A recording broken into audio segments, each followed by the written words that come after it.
on the WB11.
The New York Mets are on the air, and tonight the Subway Series has changed locations.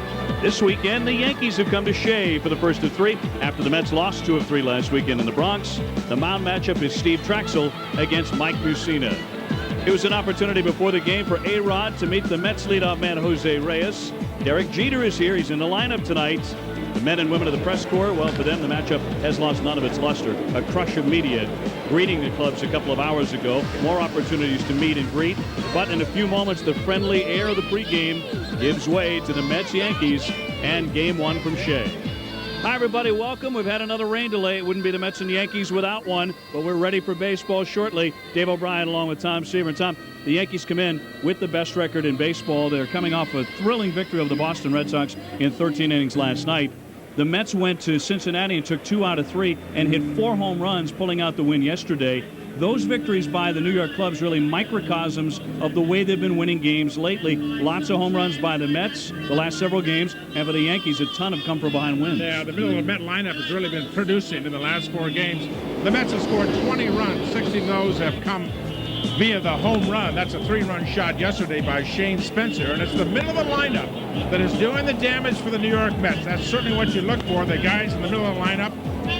Cliff Floyd, Richard Ogalgo, those guys are producing in the middle of the lineup for the Mets. The Yankees are winning games every way you can. This was a couple of nights ago. Garcia Parra of the Red Sox throwing this one into the dirt. Ortiz couldn't get to it. And what a show they had last night, the Yankees did. And Derek Jeter, he cut his face, but he'll be back in the lineup tonight. And then yet another comeback victory for the New York Yankees at Yankee Stadium. It's a great series here at Shea tonight. Flaherty with the game-winning hits for the Mets and the Yankees. The last 4 games for the Mets, 16 of the 20 that they've scored have been on the home run ball. The Yankees with 31 come-from-behind wins. That is the most in the big leagues.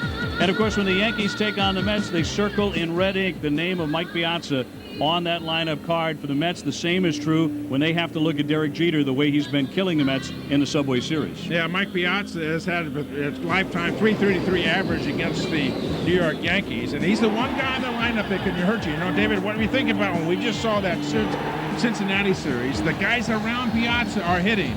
In this series, they might have to pitch to Mike Piazza. He'll get some pitches to hit out of this ballpark. Now for Jeter, it's been the story of one big hit after another when he takes on the Mets. 2 home runs last Sunday against Traxel. That was game 1 of the doubleheader in the Bronx. Yeah, he started very slowly, and then, you know, since that real slow start he had, he's hitting over 400. So it's the Derek Jeter that everybody that loves baseball in New York knows all about. Piazza hitting .312 with 16 home runs. As Tom mentioned, .330 lifetime against the New York Yankees. They're both in the lineup tonight. It's lineup stock full of stars when we come back to Shea. At 500, 13-13. They improved from 5.5 back to 3 games off the pace. Overall at 38-39. Now the week to come after this series with the Yankees. And I realize fans from both sides have trouble getting beyond this weekend series, but the week to come is huge for the Mets. 4 games against Philadelphia and then 3 at Florida right before the All-Star break. And then following the break, 4 games with Philadelphia here at Shea, 3 more against the Marlins. So, Tom, within the next 3 weeks, The Mets are going to see the Phillies 8 times and the Marlins 6 times. Yep. The two teams right in front of them. Yeah, many times as a professional athlete, you go through a season in segments because we talked about this exact same thing prior to the series, back-to-back series of the Yankees and the Cincinnati Reds. That block of games, extremely important for the Mets to stay right at that or maybe even get above that 500 mark. And this weekend, of course, here at Shea, and we'll sail out. It's got to be a sellout every day for the next 3 days. With this, I mean, this is the best show on earth, for crying out loud. The home teams against each other, and then after that, as you talk about, another block of games in your own division where it's every win-loss matters. It's going to make a difference in that standings. I mean, you play out of your division, you play interleague, you can lose and not even lose ground. You can win and not gain ground. But now all of a sudden you're going to get back in, and then are you going to stay 3 games behind? Are you going to stay there? You're going to drop to 6 below, or are you going to go up to the top and potentially get in the lead of the National League East? So when you're inside that division, you really can see the standings in that division jump around. Let's get right to the starting lineup now, brought to you by your Tri-State Quality Ford Store and for Joe Torre's Yankees. At the top of the order, it will be Bernie Williams, Derek Jeter at short, Gary Sheffield in right, A-Rod at third base, Hideki Matsui 0 for 5 in his career against Traxel. Posada doing the catching with Tony Clark at first base. He's swinging a hot bat, the former Met. Miguel Cairo at second base, and Mike Mussina is pitching and batting ninth against Traxel. Despite pitching 7 innings last Sunday, Traxel took the loss in Game 1 of that doubleheader at Yankee Stadium. He was beaten 8-1. Jeter and Sheffield jumped on him early, and it was Jose Contreras the story after that as he took over the game. Yeah, Traxel with 3 early home runs in that game over at Yankee Stadium, and then really settled down. You see his numbers, the defense behind him here at Shea in Game 1 of this 3-game series. Brought to you by your local Lincoln Mercury dealers. In the outfield for the Mets, Cliff Floyd, Shane Spencer to start in center. Excuse me, on this beautiful evening here at Shea. Richard Nadal going right. The infield, Wigington at third, Kaz Matsui at short, Jose Reyes at second. Eric Valent is the first baseman, Piazza behind the plate. And Mr. Cashman, the general manager of the New York Yankees, in attendance. Former Mayor Rudolph Giuliani in attendance. Big digs here at Shea Stadium. VIPs coming out of the woodwork. That's right. We just saw Kevin James down there. Tim Robbins, the actor, came up in the booth to say hello to you. And Whitey Herzog, the Rat. The Rat is here, the former Rat? St. Louis Cardinal and Kansas City Royal manager. The Rat is here, and he's looking at somebody. Bernie Williams about to lead things off for the Yankees, then Jeter and Sheffield. The Yankees with the best record in baseball coming in. Their win over the Red Sox yesterday, which turned out to be a classic, pushed them a season-high 8.5 games in front of Boston. The Yankees, with that advantage in their division, have the largest lead of any team, any first-place team in any division in baseball. So we're all set to go right now, 42 minutes late because of the rain delay. But as Tom mentioned, it has turned into a lovely evening all of a sudden. And not a rain cloud in sight. Williams at .268. He's homered 9 times, but hitless in his last 12 at-bats. The fans are settling in. And the first pitch of the night from the right-hander Steve Traxel is on the way. It is high for ball 1. Mike Riley makes the calls behind the plate tonight. And the Mets up on the railing, up on the top step of that dugout right away, as are most of the Yankees. Popped up behind third. Wigington on Matsui on the run. Matsui makes the catch. Kaz Matsui charges to get it. And Bernie Williams pops out for the first out of the evening. And here comes Derek Jeter. Yesterday bloodied, battered, and hospitalized. What a mixed reaction. Well, it's a mixed reaction, but you know what? There's some blue caps on some of those people that are standing up and applauding. Not because you're a Yankee or you're a Met doesn't make any difference. But they appreciate the effort and the way he goes about his business. Lusty boos, and the folks in those blue caps you're talking about, the Yankee blue caps, a standing ovation for the Yankee captain. He's got the bandage there over the chin. Since May 26th, he has been killing everybody, a .403 average. Only Pudge Rodriguez of the Detroit Tigers has been hotter. He takes inside for ball, and the count 2-0. So that brings up the question, as badly as he was bruised up, and the cuts and the shoulder, that shoulder injury that he suffered, slammed it hard into his seat. Will that be enough to curtail his battering of the Mets? Fouls that one away. 2-0, let her go. Traxel did not throw a strike for the first 2 pitches, and Derek Jeter gets in that spot. He'll guess fastball, as 90%, 95% of your hitters in the big leagues will do, and he'll go after it. One of the things Traxel does so well, he'll throw that pitch and get away with it if he gets it up above the top of the strike zone. But you're living in dangerous territory when the hitter is ahead of you on that count. 1 down, bases empty in the 2-1 pitch. Down to get it, Reyes from the outfield grass. He throws out Jeter. 2 down. Jeter came into the game .368 lifetime against Traxel with 3 home runs. And on the topic of home runs, Gary Sheffield hit one off of Traxel in the first inning last weekend. And he's driven in 8 runs in his last 6 games.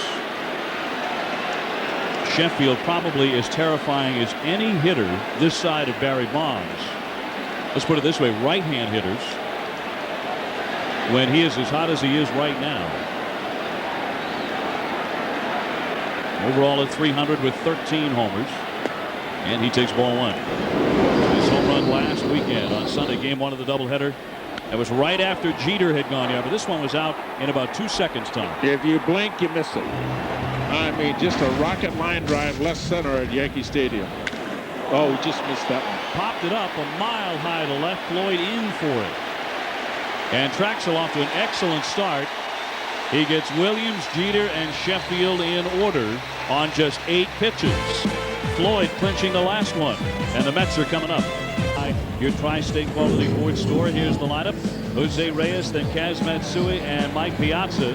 Mike with 8 career home runs against the Yankees. Cliff Floyd, Richard Hidalgo, who is cooking right now. He's in right. Shane Spencer's in center. Mike Cameron out with a banged up knee. Ty Wiggins in the third. Eric Valent will play first. Traxel pitching batting ninth. Mike Mussina coming in 9-4. Outstanding right-hander, most of his years with the Baltimore Orioles, and the owner of an outstanding knuckle curveball. 208, 114 lifetime in his career. This season, Mussina 9-4 with a 4.6 earned run average, and he faces Jose Reyes in the leadoff spot. He beat the Mets last Sunday in game 2 of the doubleheader for his 8th consecutive win, although it was not without trouble.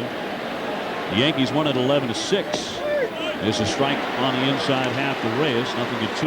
Well, Dave, one of the things you do and the point you make, 196 innings pitched, 113 hits he has given up. He is very stingy with his base on balls. Only 21 walks during the season. How many of those have been pitching around somebody? So you can get people on. But can you get them across? That's part of the problem. Relatively high 4.6 earned run average. But you got the Yankee offense behind it, and he keeps you in the ball game. Well, he did give up 3 home runs to the Mets on Sunday. 5 runs total in 6 innings. 1-2 pitch, fouled back by Reyes. Matsui next. That's an old theory, too. Remember the Yankees got on top 6-0, I think it was. I'm going off the top of my head. I think they were at 6 runs in the first inning. Yes. The old theory, this is old-time baseball. Here, hit it. Hit it out of the ballpark. You can have as many solo home runs as you want. No singles and no walks, just here. If you want to hit another ballpark, and they gave up the home runs and won the ball game. And that was when you played for the old timers, the Whitey Herzogs. We had a shot of him before. Anytime talking about Gil Hodges or any of the old time players. Hey, look at this now. Managers.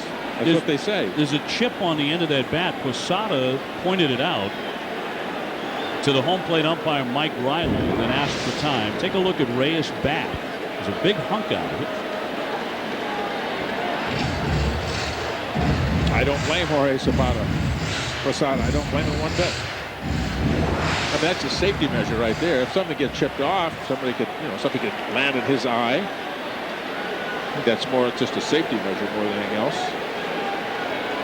The 1-2 pitch, swing, fly ball lifted into right. Sheffield there to make the catch. So one man out, and that'll send up Kaz Matsui. Let's take a look at our defense here for the Yankees, brought to you by your Lincoln Mercury dealers. In the outfield, Matsui, Bernie Williams, and Gary Sheffield left to right. The infield, Alex Rodriguez and Jeter, all stars on that left side. Miguel Cairo, Tony Clark to start at first base. Jorge Posada does the catching. Kazuo Matsui at 250 with 5 homers. He's driven in 25 runs. Mets, by the way, have not scored a first inning run in their last 14 games. And that is the longest streak by a Met team in 2 years. Not scoring early, although taking 2 out of 3 from Cincinnati. Jeter down on the backhand, steadies throws, and in time, Matsui is out. Derek Jeter, despite appearances, looking just fine. Backhand, get rid of it quickly with a man that can run. No argument from either Matsui or Gary Pettis, the first base coach. This is a fine defensive play. Stop it and get it in the air and depend on the first baseman to pick it out. And I thought he was safe, and all of a sudden you get the replay, a great replay, and you see he was out at first base. Jeter blinking a lot, that right eye. He's got the shiner there. Here's Mike Piazza, 312, 16 homers. And he takes the first pitch in there for strike. Cliff Floyd will bat if anybody continues the inning, and Mike Piazza can get a hit here. 2 down, nothing in the first.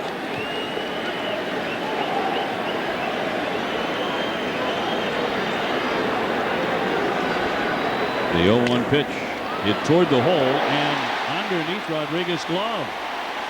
And Piazza is safely on at first base. We'll see how they rule on this, but it looked playable. Alex Rodriguez, who was brilliant in their victory over Boston, can't make this play. Well, he misjudged the overspin. That ball right there is going to hit that boom and take off. See it take off? Alex Rodriguez thought he was going to get another side. Nice soft little hop. He did not. And that ball seemed to accelerate right by him. That's, you know, going through that learning curve of playing third base. Well, he's been terrific there. Of course, he won the Gold Glove at shortstop each of the past 2 seasons, but he has the second highest fielding percentage among American League third basemen this year. Didn't get to that one. It's ruled a base hit. It was so good they gave him 2 base hits. That's have 2 hits on the board. 2 up in the hit column. Wow, that was impressive. Fouled away by They really liked that base hit. They said that was so good, we'll give him 2. Yeah. Richard Hidalgo up next. Yeah, under the hit column on the scoreboard. That's worth 2 hits. He's going to be hitting 400 before the year's out. You thought Piazza was a good hitter before? Now they've taken one away. The 0-1 pitch smacked into left on the line. Backing up Matsui. Reaches up and grabs it. Here comes Piazza, heading for third. He's being waved around. Jeter will not throw it, and the run is in.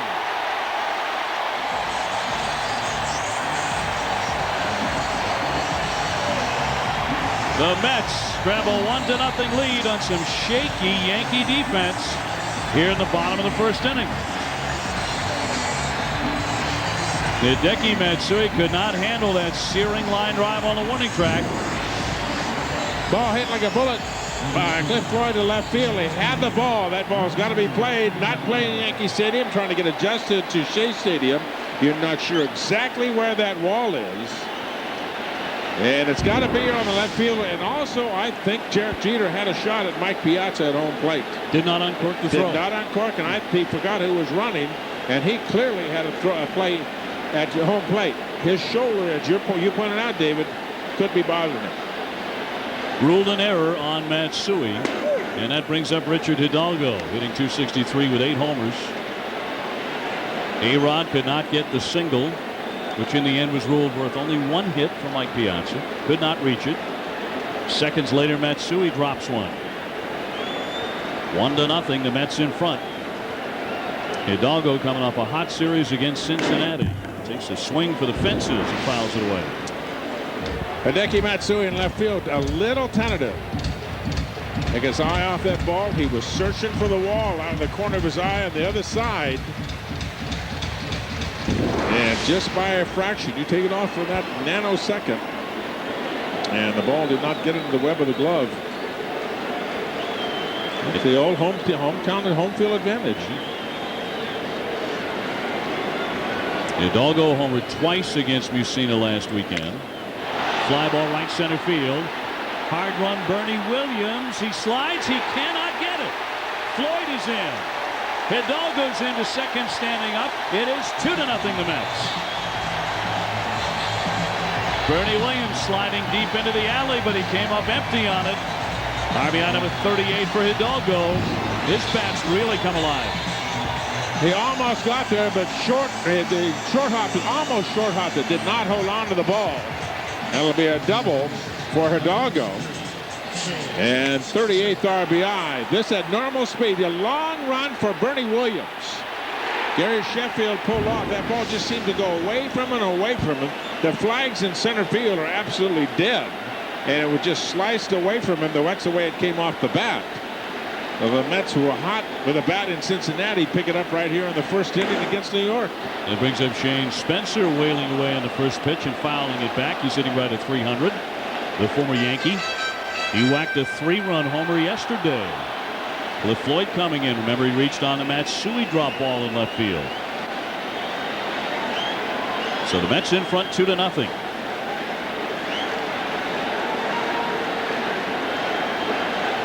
Hidalgo leading at second. And that's on the outside corner for strike. Shane Spencer in pinstripes between 1998 and 2002.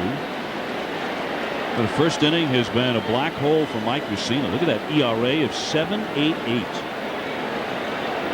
And for the first time in 15 games, the New York Mets have scored in the first inning.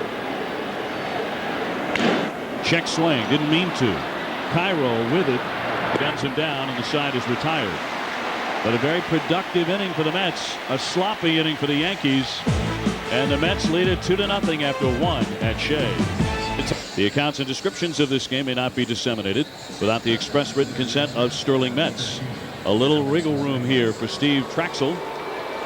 It is 2-0. The Mets in front of A-Rod's Yankees. We had a 42-minute rain delay tonight. And then when it started, the Yankees started raining some defensive mistakes. A-Rod could not get to a ground ball that probably he should have made a play on. Granted, a sharp chopper by Mike Piazza, and then Hideki Matsui dropping a line drive in left field on the warning track to keep the inning alive. Derek Jeter also balked at throwing on the relay to home with Mike Piazza trying to score. Looked like he had a chance at him. He elected not to, maybe because of the sore shoulder. 1-0 pitch, a fastball right through the chute on A-Rod, who's hitting .283 with 19 homers. He found himself at shortstop at the end of yesterday's win over the Red Sox. Shifted from third base after Derek Jeter flew into the stands and was banged up in the 12th inning. A-Rod called that 13-inning drama with Boston. He said it's the greatest game I've ever watched, played, or been in the ballpark for. It was an unbelievable war. They go right from that to playing the Mets. And Gary Sheffield at third base. Came in from the outfield. Sheffield signed as a third baseman. The first time since 1993. Take a look at the last pitch. Clearly off the plate. Third baseman Gary Sheffield back in right tonight for the Yankees. Huge loss for the Atlanta Braves and a huge gain for the Yankees. 3-2 now on Rodriguez. Hideki Matsui next, and then Jorge Posada for Torrey's team. We talked about it all season long. Traxel has two different pitchers. He's one pitcher here at Shea Stadium. He's another guy on the road, as he showed in the Bronx last weekend. But here at Shea, a 1.76 ERA. It's the second best home earned run average in the National League.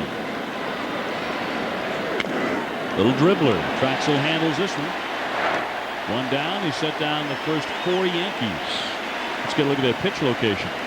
Pitching coaches will talk about, well, it's real estate. Location, location, location. And that's a movement and change of speed. And Rodriguez way out in front. So his way out in front, his weight is off, balance is off. He got it in the right spot, changed speeds. It disrupted the hitter.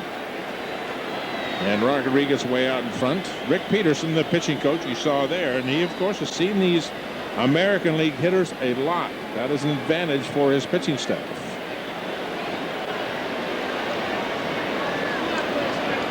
One man out. Here's Hideki Matsui at 280. He's hit 15 home runs. And he takes outside ball one. 0 for 5 in his career against Traxel. The Yankees trying to win their 6th in a row, but they're in a quick hole here. The Mets on top 2-0. Big swing and a miss by Godzilla. 1 ball and 1 strike. And of course, with the stars from Japan, both named Matsui, playing again here on a Friday night in New York City. The game is being beamed back to Japan, where it's morning. And they're expecting big audiences to tune in the land of the rising sun. That's in there for strike 1 and 2. You and I talking to some of the Japanese broadcasters before the game. Absolutely thrilled here in New York at the series in the Bronx and here at Shea. Softly rolled to first, but a foul ball.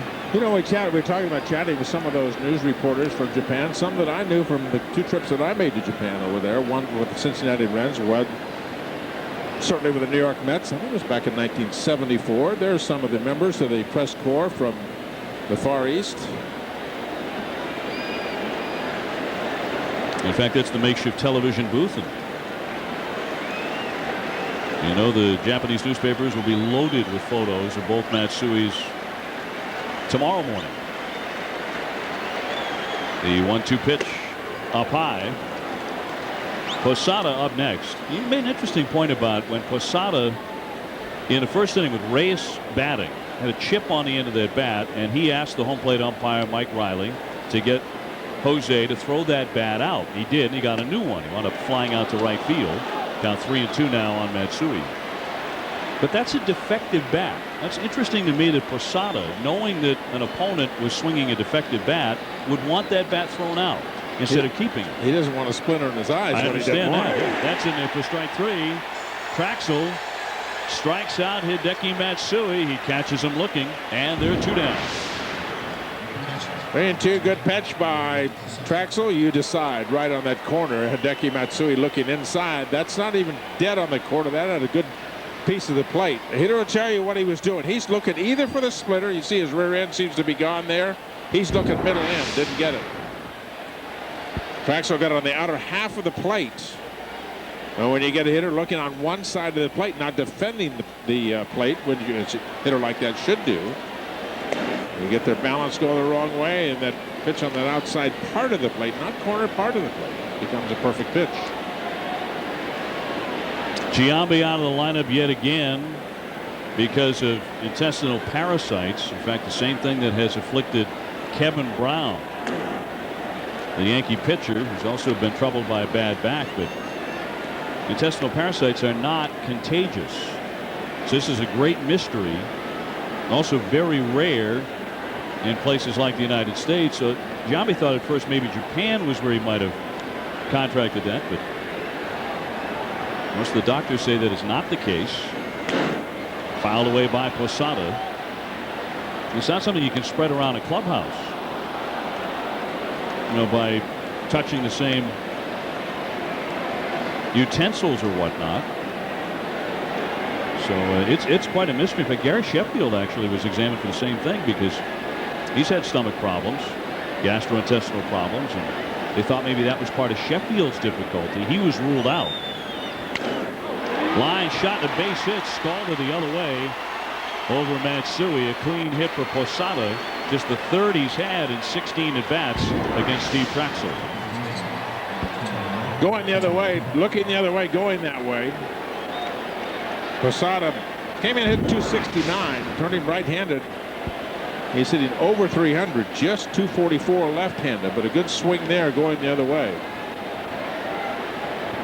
Pretty good hot bat right now for the New York Yankees and the ex-Met Tony Clark. Hit a 2-run homer and was 1 for 5 in Thursday's win against Boston. And Tuesday against Boston hit his 5th home run of the season, so he now has 6. Tony had some meaningful hits for the Mets last year, coming off the bench in particular, late in games. He takes the fastball, and it's in there for a strike. Overall, hitting just .219. Posada on at first. It is 2-0 the Mets after an inning, and now into the second inning. And Traxel has been very sharp on a mound. He's been very hard to hit all season long.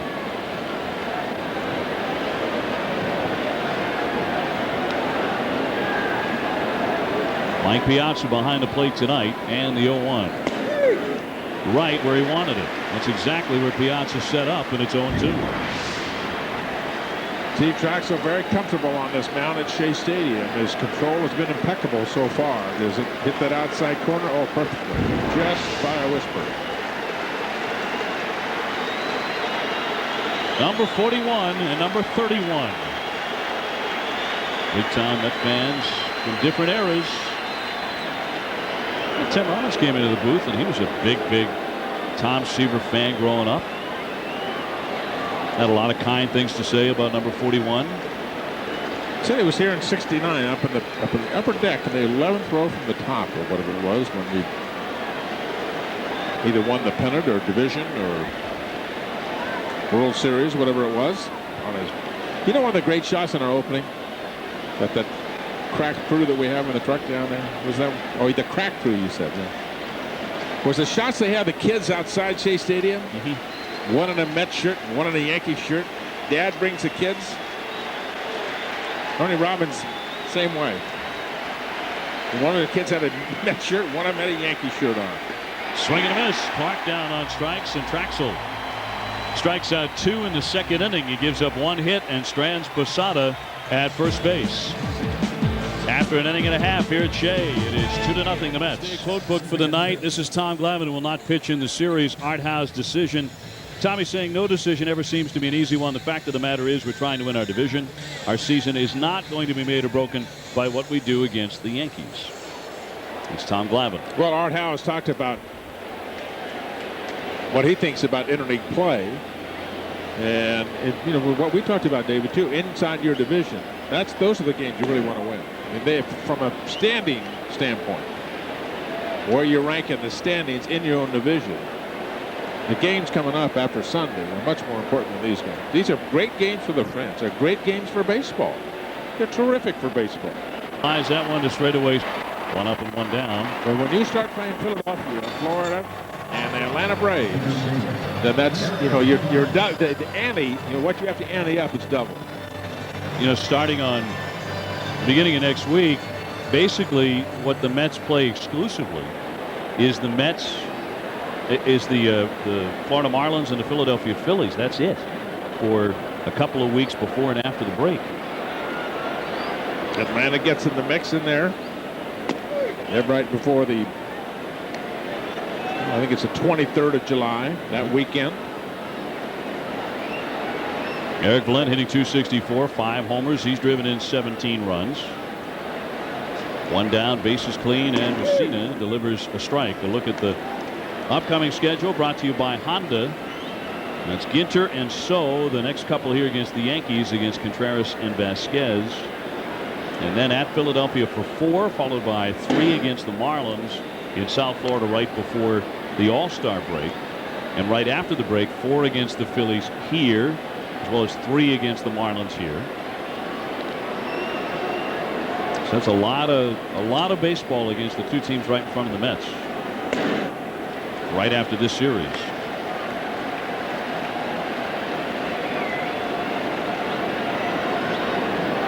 Steve Traxel up next.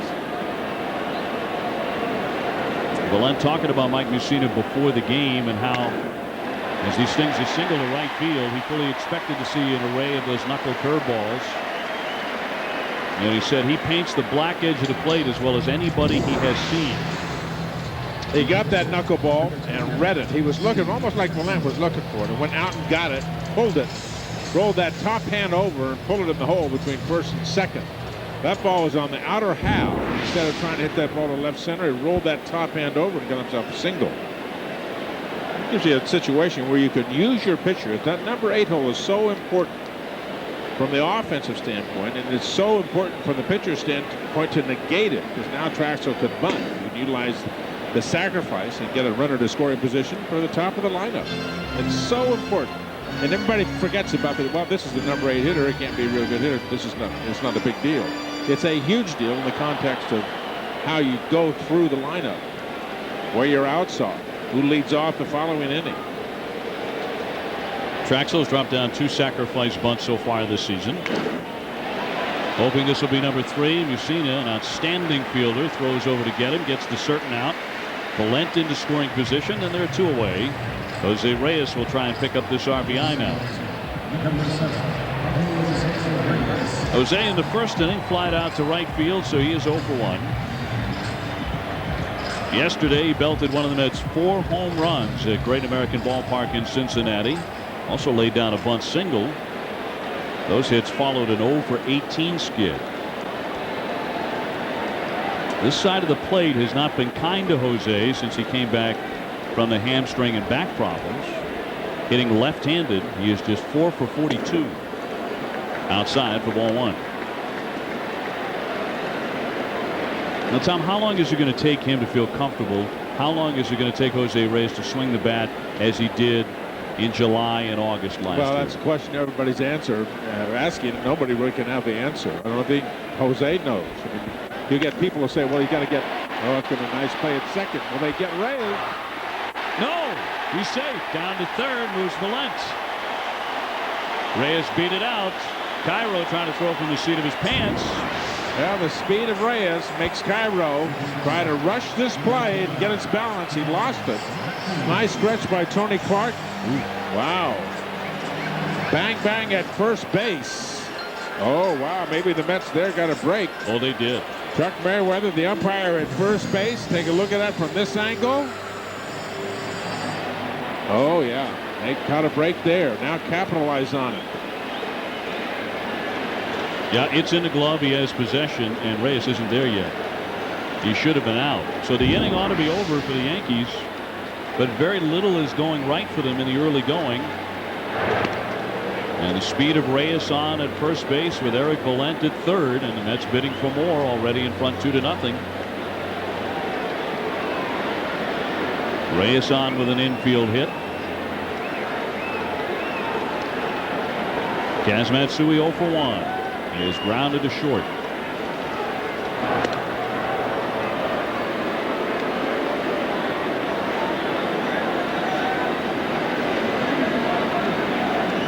With a win tonight, the Mets get back to 500. They will be 39-39. The Mets do have the best home record in the National League East here at Chase Stadium, 21-16. And with Traxel on the mound, who always seems to pitch well at Shea. That's outside. 1-0 on Kaz Matsui.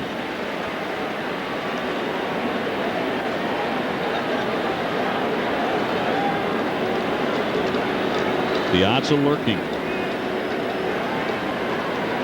You would think Kaz Matsui would see a pitch to hit on 1-0, or if it gets to 2-0, that he would like a lot. Swinging a high fly ball into right. Jumped on it. Sheffield back to the wall. She's gone. A 2-run homer for Kaz Matsui.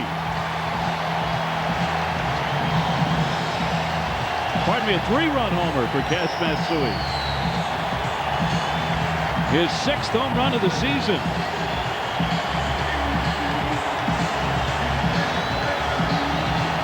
Yeah, I would say he liked that pitch on 1-0 an awful lot, and he jumped all over it to right to make it 5-0.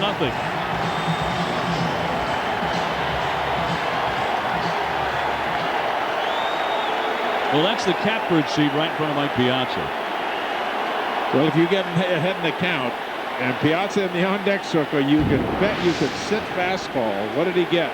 A fastball right at the crosshairs. What do you think will be on the front page of those newspapers in Tokyo tomorrow morning? Or tomorrow afternoon, I suppose, to be more correct from a time standpoint. Sat on fastball and got it. High fly ball to right field. That's how the presence, just the presence of a Mike Piazza can change a ball game. And you know he was looking fastball. Piazza 1 for 1 tonight. He singled and scored in the first inning. And he takes 3-0. And of course, that play at first base, Chuck Merriweather did not get the call right, according to our replays. The inning allowed to keep on going, as Reyes was giving credit for the infield hit. And it looked like he should have been out in the end of the inning. That allowed Matsui to bat.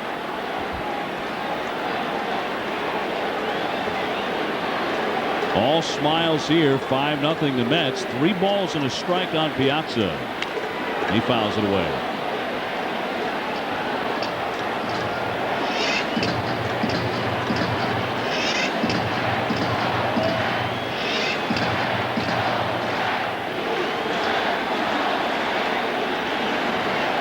Might be talking about some swirling wind up top, but you know what? There's no wind at all according to those flags and any other flags here at Shea. 3-2 pitches outside, so Piazza is on. Ball 4 to Mike. So it's been a real scuffle of an inning for Mussina. He's allowed a single, another single, the 3-run homer, and now the walk to Piazza.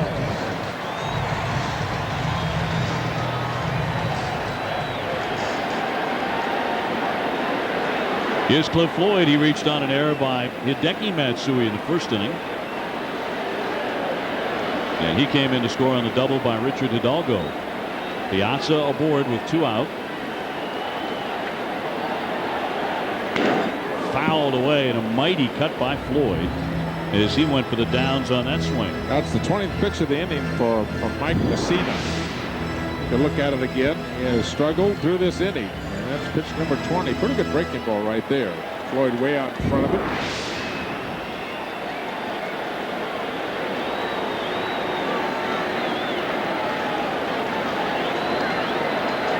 The 0-1 pitch. Hard hit. Through for a base hit. Piazza moves up 90 feet. He'll stop at second. And this long inning for Mike Mussina continues. Cliff Floyd 1 for 2. 4 hits in the inning for the New York Mets, plus a walk. The walk to Piazza. Just out of the reach of Miguel Cairo. Mel Stoudemire is going to come out of the dugout. That home run by Matsui, the 12th home run that Mike Mussina has given up. We talked about in the opening, Mussina came in here with 96 innings pitched in his 17 previous starts. This is his 18th start here at the stadium. And he had given up 113 hits in those 96 innings pitched. He is a control artist, but he's not a pitcher that can throw the ball by you. His best pitch is a knuckle curveball. And he has been an outstanding pitcher, over 200 career wins. And when he does locate, get the ball in the right spot, he can be tough as nails, but he has not been able to make consistent pitches that are quality pitches here tonight, and the Mets have taken advantage of it. Well, now he's facing a guy who seems to have a pretty good read on Mike Mussina, Richard Hidalgo. Line drive, base hit into left field. Hit too hard for Piazza to score. Floyd takes a big turn trying to get back to second. He's going to be tagged out. He took way too wide a turn. A base running error there by Cliff Floyd. Otherwise, the bases would have been loaded, and the Mets would have been bidding for more. They do get 3 in the inning off the Kaz Matsui home run off of Mike Mussina. 5-0 the Mets. Tom Seaver, Dave O'Brien with you here on the WB11. Great to have you along as we go to the 3rd inning. 5-0 the Mets in command behind Steve Traxel. Miguel Cairo, Mike Mussina the pitcher, and then Bernie Williams due up in the inning. Tonight a 42-minute rain delay. But unlike last Friday, we're able to play on the very night the rain falls because it's cleared up beautifully.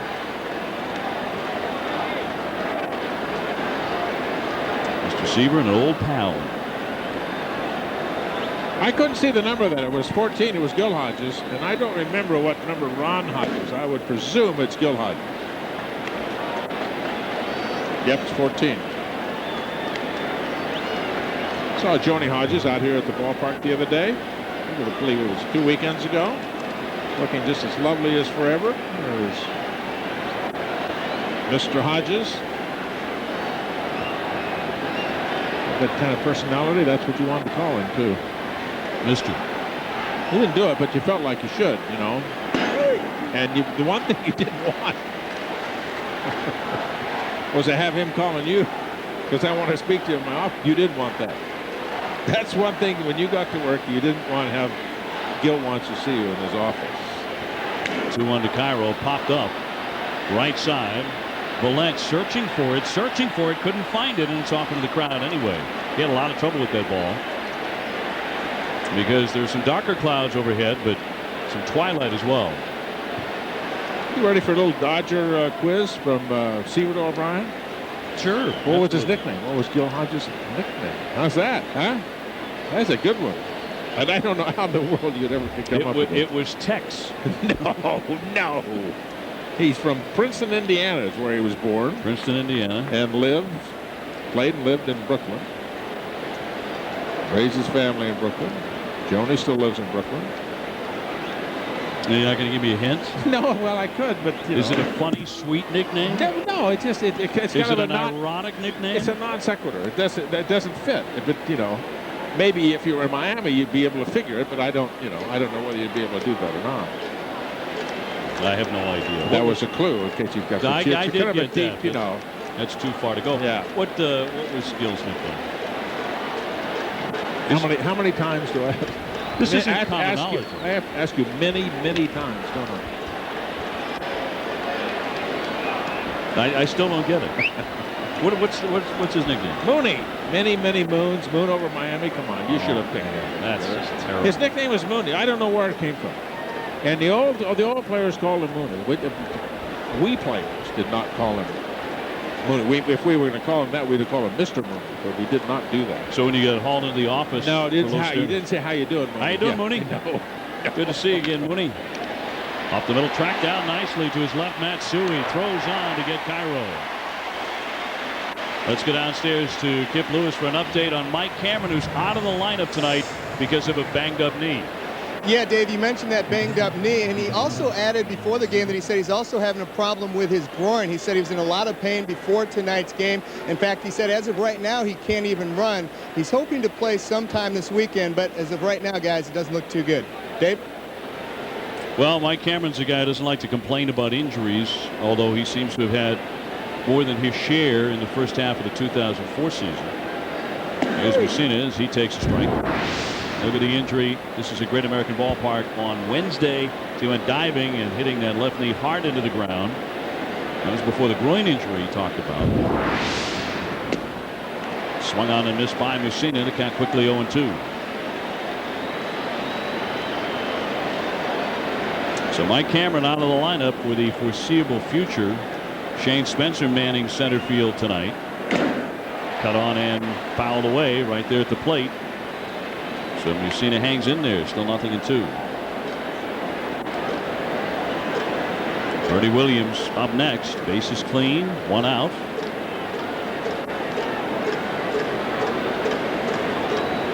Traxel trying to pick up his 8th victory shortly before the All-Star break. And the 0-2 pitch.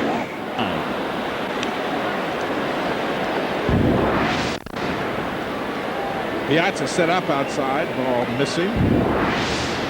Interesting number. Mussina hitting 216, huh? Pops it up. Matsui there. 2 down. American League hitter, American League pitcher, and has never really been able to hit in the big leagues because of the DH, and he's hitting over 200 career-wise in these interleague play games. Well, Mike, we've seen a really good athlete. What has he won? 6 Gold Gloves? Yep, right there. He was the best fielding pitcher, I believe, in the majors last year. Here's Bernie Williams, 0 for 1 tonight. He started the evening by popping out to short. He is without a hit in his last 13 at bats. Bernie out of the leadoff spot this evening, one of 6 men that Joe Torre has used in the top spot in the order this year, along with Lofton and Jeter, Crosby and Wilson, and Cairo. The Mets, by the way, have used 4 men so far this season as the leadoff hitter. The 0-1 pitch drifts away. 1 ball and 1 strike.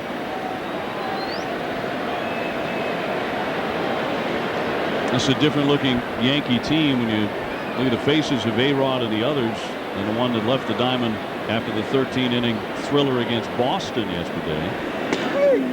Good fastball in there for a strike as they trail the Mets 5-0. Gary Sheffield so far 0 for 1 tonight. Joe Torre had some rather pointed remarks, though, as far as the umpiring of that game yesterday. Gary Sheffield was hit not once but twice. Once by Pedro Martinez by pitch, and the other time by Curtis Leskanic. And particularly that last one by Leskanic, Torre believed was fully intentional. No doubt in his mind. He was very, very angry with the umpiring crew. He talked with Tim McClellan afterwards, and the umpiring crew did not see it that way. They did not see it as intentional. But Torre is convinced that was the case. That Leskanic was throwing at Sheffield.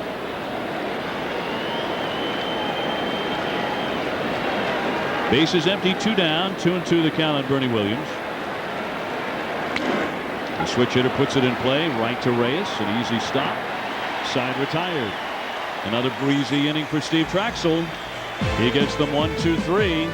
The Mets out in front 5-0 here. The second round, the Mets lead at 5-0 with Shane Spencer in the box against Mike Mussina. First pitch swinging, rolls that one to A-Rod, who guns it right on target. 1 pitch, 1 out. Shane Spencer 0 for 2.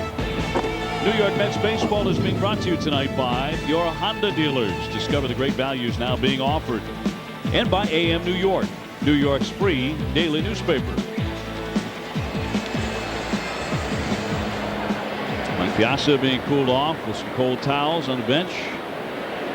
As he gets the catch tonight, Mike's also been on base twice, a single and a walk.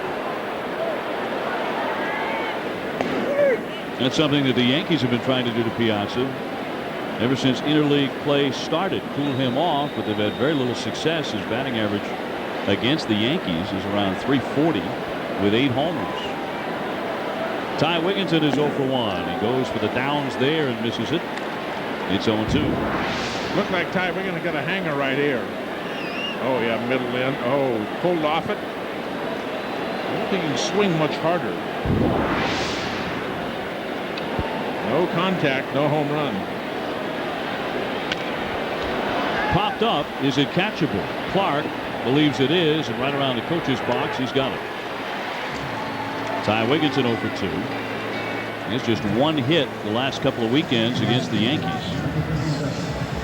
And with 2 away, here comes Eric Valence. Eric with a single in the second inning. Then Traxel bunted him over. Reyes reached on an infield hit.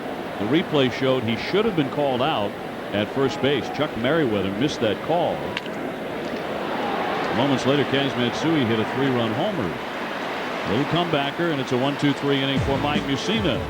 That takes him just 5 pitches. Another great effort from Carlos Zambrano. He's now 9-3, beating the White Sox today. In that Boston and Atlanta game, David Ortiz with home run number 22. J.D. Drew has homered for Atlanta. He's healthy and having an outstanding year. Detroit and Colorado, it is 2-1 the Rockies in the 3rd inning. They have rain in St. Louis. Seattle taking on the Cardinals. They're in the 3rd inning. In the first of 2, the Pirates 8-1 over Milwaukee. They're in the 2nd inning of game 2. And in game number 1, Oliver Perez struck out 11 for the Bucks. Here's Derek Jeter 0 for 1 tonight. He's grounded out to second. He's coming off a big month of June. He hit 9 home runs in June and batted nearly 400. Hit .396 for the month. Jeter started out hitting 189, as his parents are here tonight. Started out at 189 through May 25th. Since then, hitting .403. But through May 25th, he had the lowest average in the majors among batting qualifiers. What a turnaround for him. And with terrific power as well.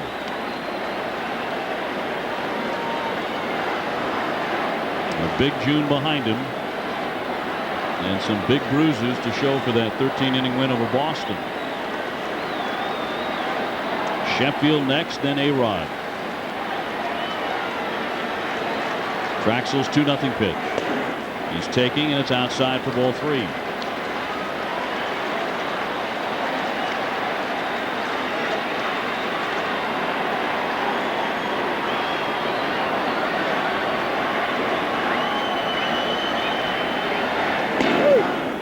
Right through there. Jeter taking all the way. Derek Jeter with 13 home runs now. And 2 of them came last weekend against Traxel. Derek Jeter, you can tell that that eye is still bothering him. He's getting some sort of fluid in there. Either that his tear ducts are still running or the perspiration may be irritating that eye. Well, he sees well enough to take ball 4 from Traxel. Steve's first walk of the ball game, and this one begins the inning. 5-0 in the 4th. And the Yankees have their captain aboard. We're going through the lineup here for the second time. We're going to the 12th hitter when you get to Sheffield. In the first 9 hitters, I saw 2 good swings off of Traxel. The ball that Sheffield popped up in the first inning, I mean, he just missed it. He had a good pitch to hit. He missed it. The single by Posada in the second. And every other pitch, Yankees have been off balance, looking inside and Traxel thrown away, or vice versa. What you don't want to do is open the door by walking Jeter and then get the big bombers after that coming through. In there for a strike on Sheffield. You're looking for the pitcher's best friend right here. Double play ball. But Traxel knows, and Sheffield knows, I think Al Leiter even knows, that Gary Sheffield is a .396 career hitter off Traxel with 4 home runs. Jeter aboard. He leads at first. Now, part of yesterday's problems that Joe Torre thought were problems anyway was Gary Sheffield was stepped out a couple of times, and thought that maybe that angered some of the pitchers, and that's the reason that Gary Sheffield was drilled. At least that was part of it. Here's the 0-1 pitch. Big swing and a miss. Now, Traxel's a guy, as everyone knows, takes a long time to deliver the pitch. Something off speed. And Sheffield way out in front. Way out in front. Big swing. Out of sync on that one. You wouldn't suggest that or think that Jeter's going to run at first base. He's banged up. You watch him throw in between innings. And he doesn't make any real strong throws to first base either. He's got some bumps and bruises in that body, so he's a little bit out of sync. And Traxel spent a lot of time making sure that he's staying there at first base. When you're down by 5 runs, or you're up by 5 runs, you got your big hitter at the plate. I don't think that you would run. Foul back, a mighty cut by Sheffield, barely nudged it over the top of the screen. 0-2. One of the things we talked about in the opening is a home run. Well, what have the Yankees been doing? They've been hitting the ball out of the ballpark. They've been making their living and putting food on the table by hitting home runs. 116. And this is a game they're down by 5 runs. You think Joe Torre's looking to single you to death? He wants a couple of those bombers in there. Give me a 2-run job and a 3-run job. Yankees with the most home runs in the big leagues. Sheffield has hit 13 of them. Jeter gets back in, never slid.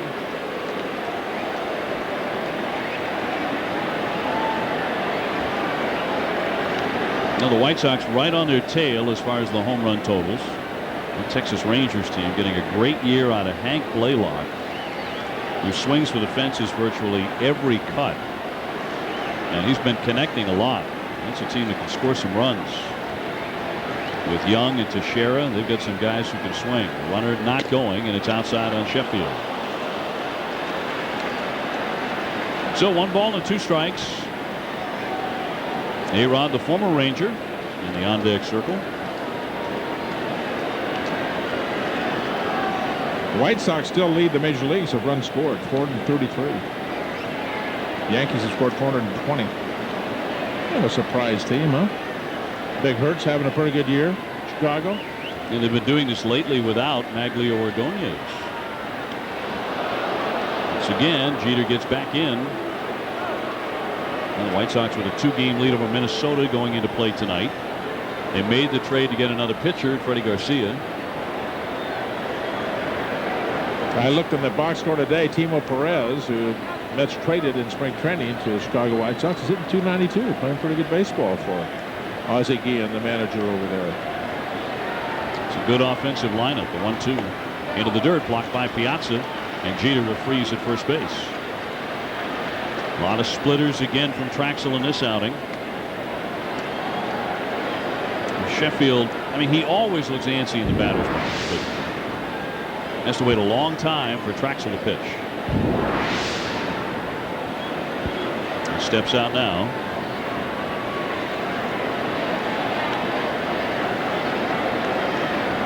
The Mets in front here 5-0. Kaz Matsui has knocked a 3-run homer out of here. That's been the key blow. Jeter takes off. Swung on and missed. Piazza's throw won't get him. But Gary Sheffield strikes out. A theft of second for Derek Jeter, who continues to fly all over the place as he goes diving to second. On the 2-2 pitch, and we talked about Sheffield does not strike out very much. Good fastball on the outside part of the plate. Big jump by Jeter at first. No chance to get him. And the 9th stolen base for the Yankee shortstop. Off-speed pitch. Huge jump at first base. You're right about Sheffield. Just the 30th strikeout all season for him.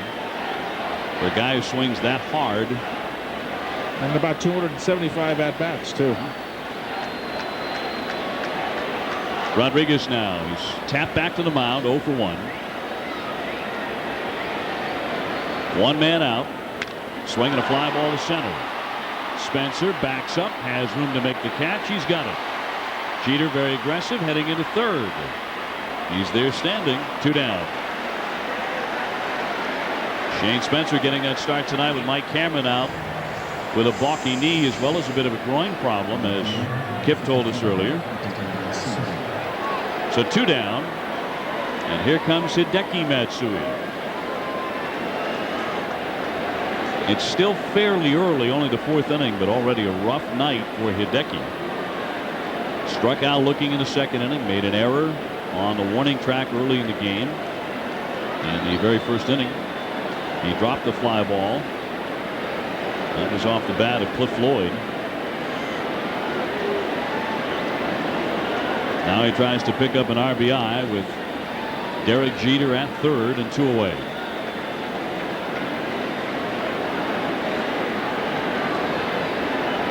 Traxel, oh so deliberate, and the first pitch. In the dirt, Piazza's getting a workout. We saw Mike in between innings getting some cold towels draped over his head.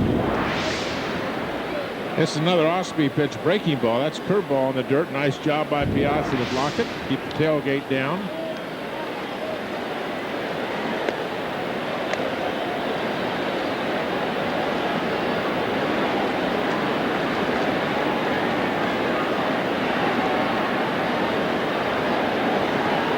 Posada would be next, but there are 2 gone.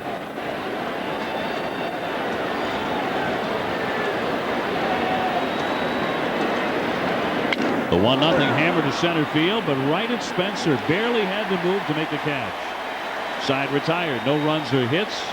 A walk, a stolen base. Jeter gets to third. He's stranded there. When we come back, Jose Reyes will bat second in the inning, followed by Kaz Matsui. A 5-0 lead. They've out hit the Yankees 7-1. The Yankees charged with an error as well.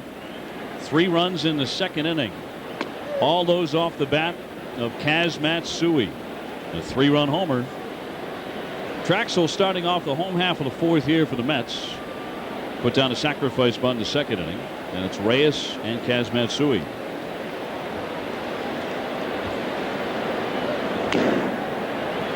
Traxel's handled the bat quite well this year. He's hitting right at 200.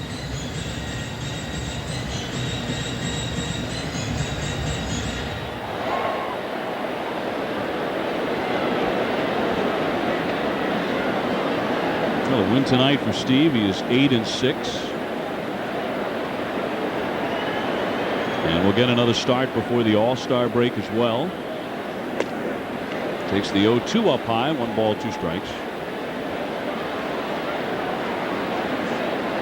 If the Yankees win, we're breaking up. Hey, there's a lot on the line on this one, Tom. Even more than we thought. The end of romance as we know it. Routine ground ball. Cairo with it. On to Clark for out number 1. Well, this Sunday, the fireworks are starting early with the WB11's Threes Company 4th of July Marathon. Don't miss your chance to spend 7 hilarious hours with Jack, Janet, Chrissy. The WB11's Threes Company 4th of July Marathon. Sunday starting at 10 a.m. right here in the WB11. Tom, I know you can't get enough. Jose Reyes is flying to right. He's also beaten out an infield hit on a dubious call at first base that certainly did go the Mets' way. He takes ball 1.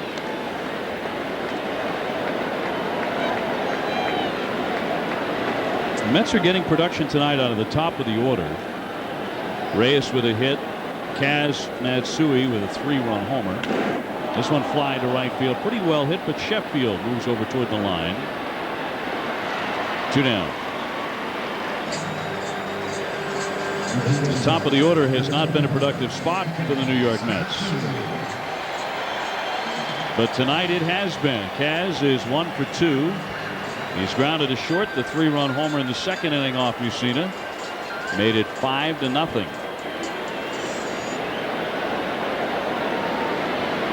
Overall, coming into tonight, the Mets had the lowest batting average, the fewest hits, and the most strikeouts in the majors.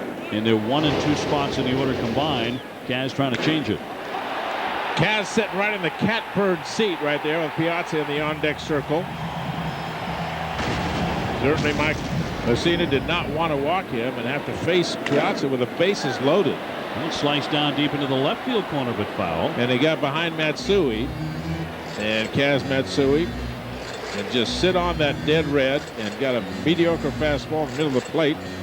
Turned on it very quickly. And home run number 6 for him. You can bet. And this picture will be on the cover of the Yomiuri Shimbun in Tokyo next edition. Did you just make up that name of that? No, that's it. That's the big newspaper and Yomiuri Shimbun. And they own the, I think they own the Tokyo Giants. Yes. They are, yeah, unless sense. something has happened. I think they do. Right. They are the Yomiuri Giants.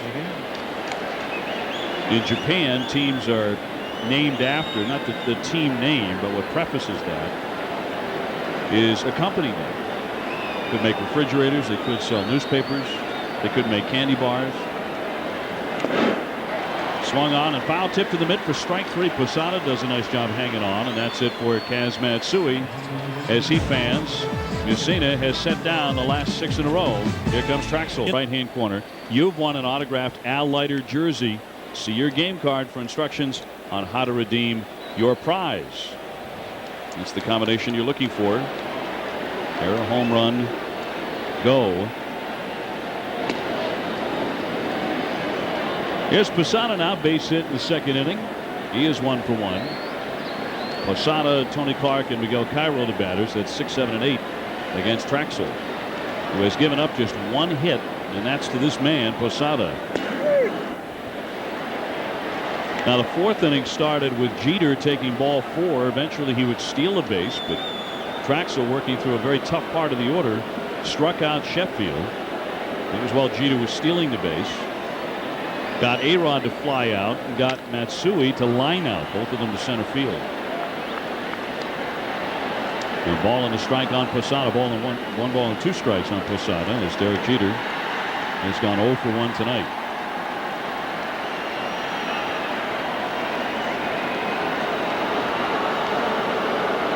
Switch hitting catcher Posada.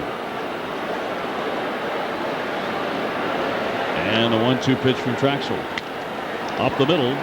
Matsui gets to it, spins, throws off balance. A beautiful play to get him. Turning out to be a wonderful night for that man, Kaz Matsui. That'll be in a highlight film somewhere. Posada does not run very well, so plenty of time for Matsui. Nice little pirouette. And a strike goes forward to Eric Valent at first base. That's showing you some big league defense right there. Takes a hit away from Posada, who had singled his first time up.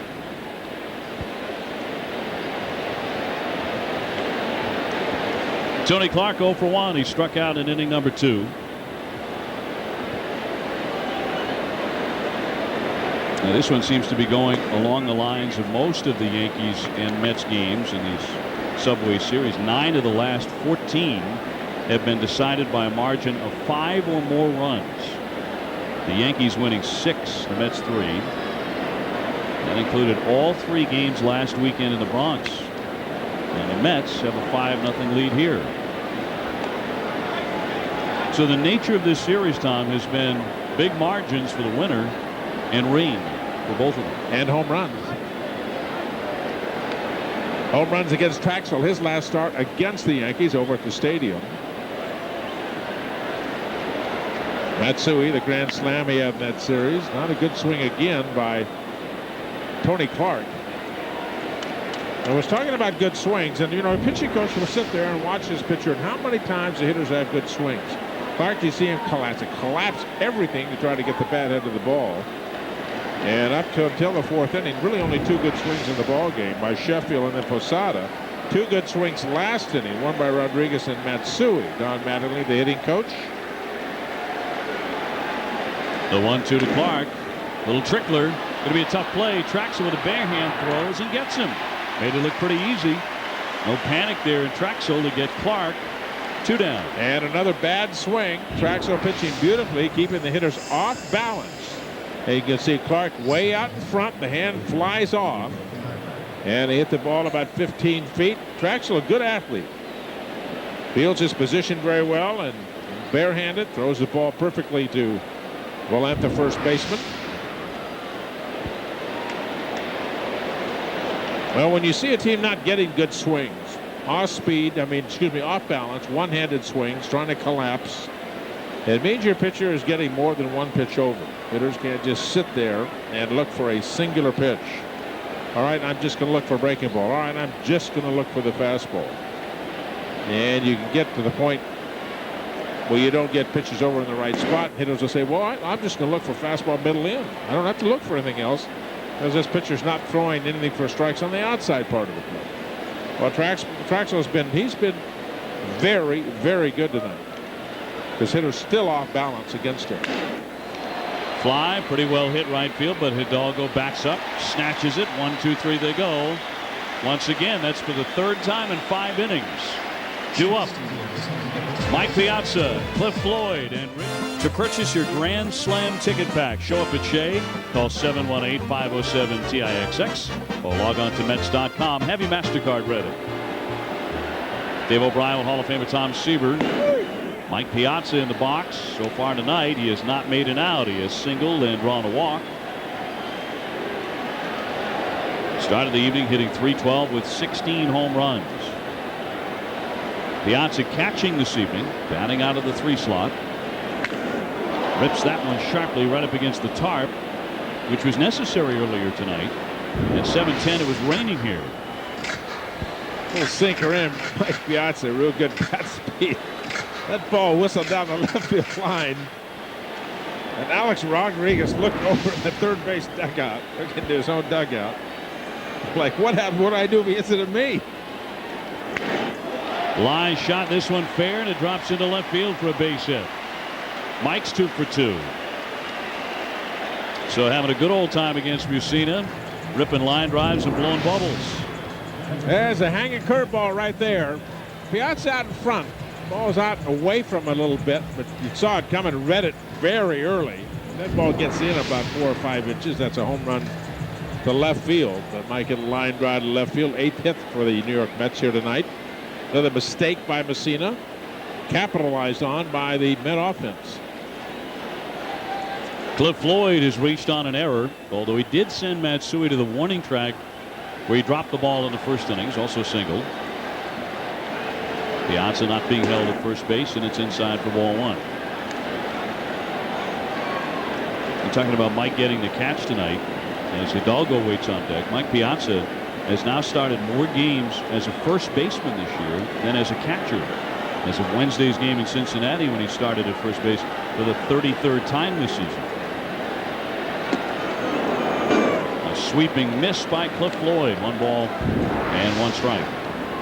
Lifted that ball sharply to left field the first time up. Single the second time up. Off-speed pitch out in front of it a little bit. He's been swinging a hot bat of late. Mussina usually very effective, particularly against left-handers. He'll come inside on those thumbs a lot. You try and bury that fastball in on the knuckles. He has not allowed a home run to a left-hand batter in his last 10 starts. Inside there. Another one right there, right inside. 2 balls, 1 strike. Take a look at it again. You've hit it on the corner at best. If you miss, in toward the hitter, and that's what Mussina does so well. When he is pitching well, he makes that plate. I mean, that pitch on the corner of that plate doesn't let it slide out back over the plate. Swing and a miss. Floyd with another mighty cut. Seldom cheated on that kind of a swing. 2-2. That's a little two-seam fastball, about 85 miles an hour, and right there, maybe a little bit of a nickel slider there, huh? A little downward movement on it right at the end.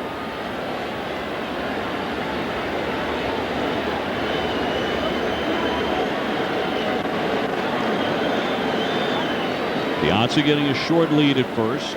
Nobody out. The 2-2. Swing and a miss. He struck him out. So Cliff Floyd is retired. 1 out in the 5th for the Mets. Time for Dodge trivia now. Which 4 players won a Gold Glove, then played 100 and more games at another position the following season? I think recently, didn't Craig Biggio do that?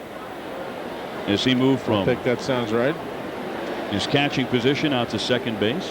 And of course, second base out to the outfield. This year he's had his problems moving around the outfield, playing for Hidalgo's old team, the Houston Astros. Richards starting to fit in real well. He's 2 for 2 tonight. A double that drove in a run in the first inning. He's also singled. He was 5 for 12 last weekend at Yankee Stadium in his first Subway Series. That included 2 solo homers against Mussina. He also belted a home run and a double Thursday in Cincinnati. Had a big series against the Reds. Hit .375 in that series. Tried to hold up. The home plate ump said he went. Mike Riley said he swung the bat. 0-2. tried to hold up, but he did go. Good running fastball up right at that left elbow.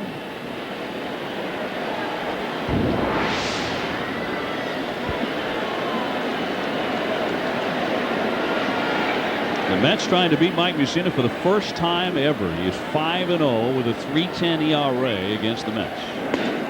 Outside. 1-2. Shane Spencer coming up next. Hidalgo looking very, very comfortable. You can tell by that last pitch, just a hair off the corner.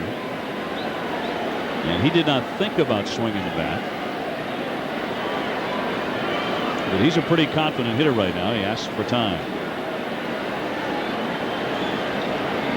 Mussina 9-4 on the year. And an interesting thing about a club that has a good offense, the way that the Yankees do. We talk about the number of runs that they've scored. He's won 9 games.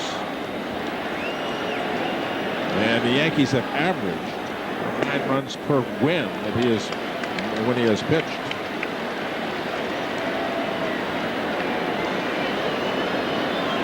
As Matsui getting to him in the second inning with a 3-run homer.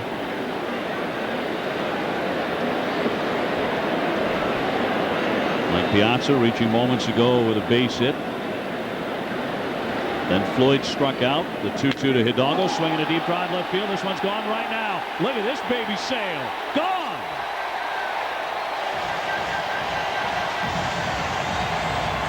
Hidalgo strikes again.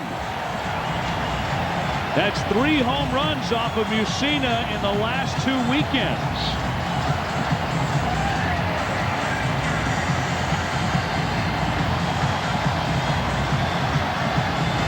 I'll tell you what, Tom Seaver, he's a different hitter than the guy the Houston Astros traded. He's got that kind of power. When it goes and leaves the bat, you know that thing is gone. That was a monster home run to left field. Mike Mussina has always given up a lot of home runs. 21 last year, 27 the year before. And one year he gave up 31 with the Baltimore Orioles back in '96. And this, a no-doubter out over the plate. Looked like a little spinning breaky ball. 2 home runs in this ball game. One by Matsui, one by Hidalgo. And now 13 home runs that he has given up on the year. Richard Hidalgo played 70 games with Houston.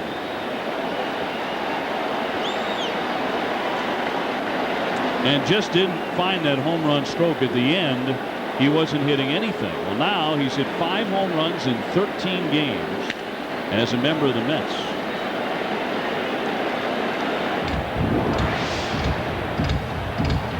Here's the tail end of it. Big, long, high drive. It has that certain sound, that certain speed coming off the bat head, a certain trajectory. Mike Mussina knew it.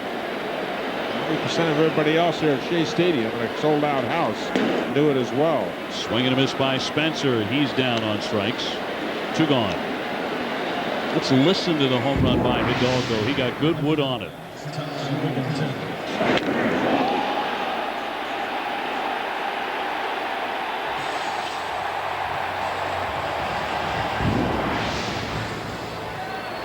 So Hidalgo with 4 home runs in 70 games as a member of the Astros. He's already hit 1 more than that in just 13 games with the Mets.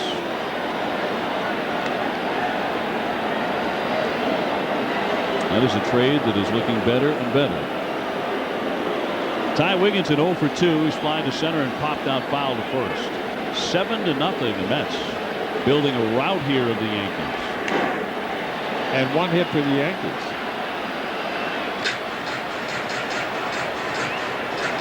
A 2-run homer for Hidalgo, a 3-run homer for Kaz Matsui. And they are chasing Mussina.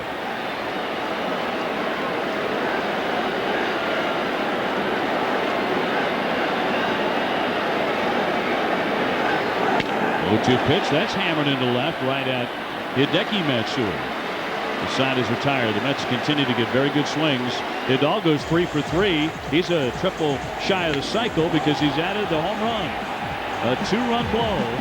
The Mets on top 7-0. All Mets here 7-0. Mike Mussina is being taken out of this game. He has pitched his last. Brett Prinz is now warming up in the bullpen. And Kenny Lofton is going to hit for Mussina to begin the 6th inning. So the Mets, after falling twice in the 3 games at Yankee Stadium last weekend, have a big 7-0 lead. Dribbled on a swinging bunt. Piazza has to hustle, throws off balance, and throws it down the right field line. A wild toss. Hidalgo backing up. Dropping into second, Kenny Lofton. Piazza, an ill-advised throw. Lofton can still run pretty well. And that throwing mistake pushes him down to scoring territory. A perfect swinging bunt for Kenny Lofton. Really no chance that Piazza had to get the runner at first base. And fired it down that left field line, the right field line. It'll be Aaron Piazza, his 10th error of the year, trying to runner Lofton to get the second. And the 68th error of the season for the Mets defense. A base hit and an E2. And here's Bernie Williams now. 0 for 2 in the game. The Yankee fans begin to spring to life for the first time this evening. At least since the pregame festivities. Williams has popped out to short. He's also grounded to second. Fouls it away for a strike. One of the themes of our pregame when we came on the air was Yankee come from behind victories. where it seems that no score is safe. It's 7-0 here. Traxel pitching very well. The Yankees, however, have made their living and their best record in the majors by coming back on people. 31 come from behind wins. And they've got a number of guys in that lineup who can take the ball out of the ballpark.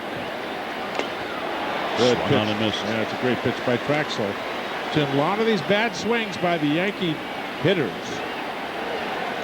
All-time highs come from behind wins. 31 for the Yankees. Chicago White Sox under their new manager, Ozzie Guillen.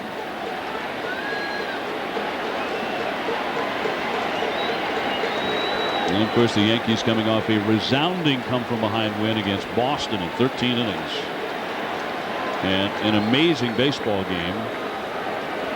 Derek Jeter wound up going to the hospital after his 12th inning fly into the stands, and he went flying into the stands, showing the residue of that all over his face and his shoulder, other parts of his body. We talked about, you and I talked about a little bit before the game about this series, and maybe the break. Certainly the Mets get a break playing at home. That game last night at Yankee Stadium took almost 4.5 hours, 4 hours and 20 minutes to play. Joe Torre had to use 6 pitchers out of his bullpen. That has an impact on this ball game here tonight and tomorrow with a day game. And of course, the draining nature of it being Yankees Red Sox to begin with. Sure, absolutely. The emotional ups and downs. Sure. 1-2 on Bernie Williams. And then we've got to, you know, if you're saying we, meaning the Yankees, well, now we got to go across town, be in New York, just the way the Mets did last year, last weekend when they had to go to the Yankee Stadium. Now we're going to have 50,000 people booing us in our own hometown.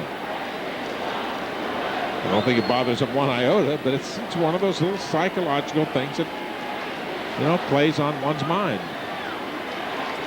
The 1-2 fastball inside.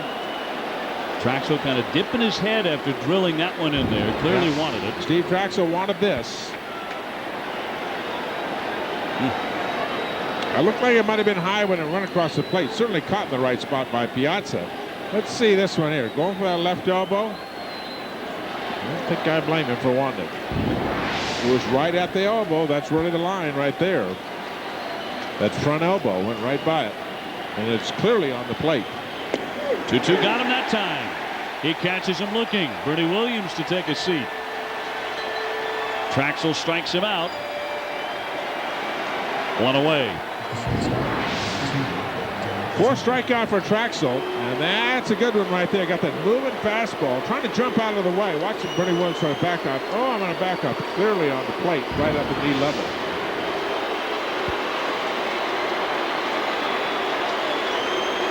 Now Jeter, the Yankee fans in attendance, and plenty of them here at Shea, as he came up to bat for the first time in the first inning, right before he grounded out, gave him a standing ovation.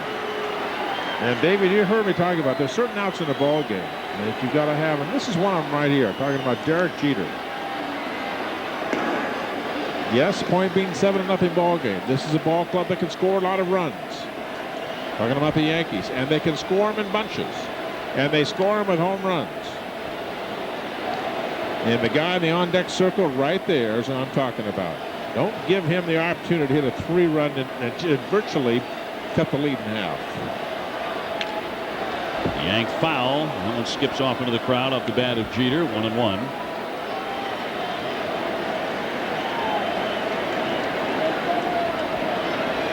Jeter has been troubled by his right eye from time to time tonight. He's been blinking it a lot, kind of affected by the collision yesterday in the stands. You can see he's got a pretty good shiner going there.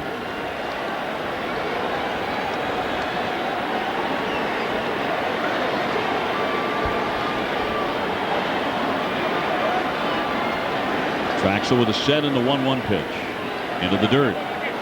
Mike Piazza has done a very effective job back there. Certainly not something Mike is ever recognized for, defensive prowess, but he's been very busy. That's a splitter.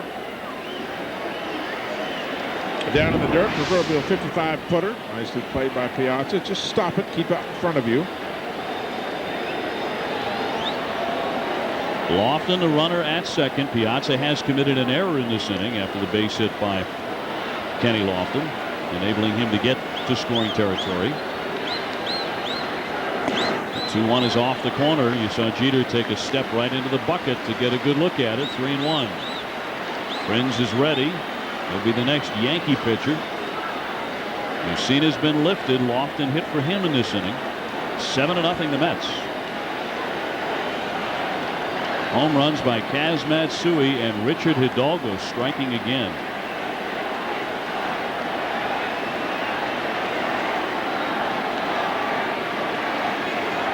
The 3-1. He's going for it. Fouled it away. That was ripped into the crowd very quickly.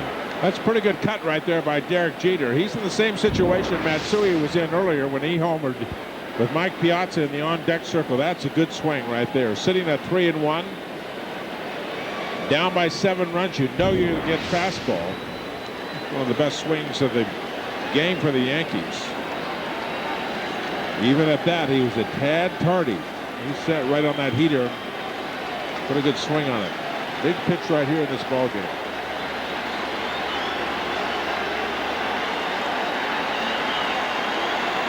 When I say that, from the standpoint, you're going to keep your opponent on the mat. Don't give him a chance to get off the mat. Now, sometimes you do. They say, "Why in the world? Why in the world would a pitcher do that? You're up 7-0.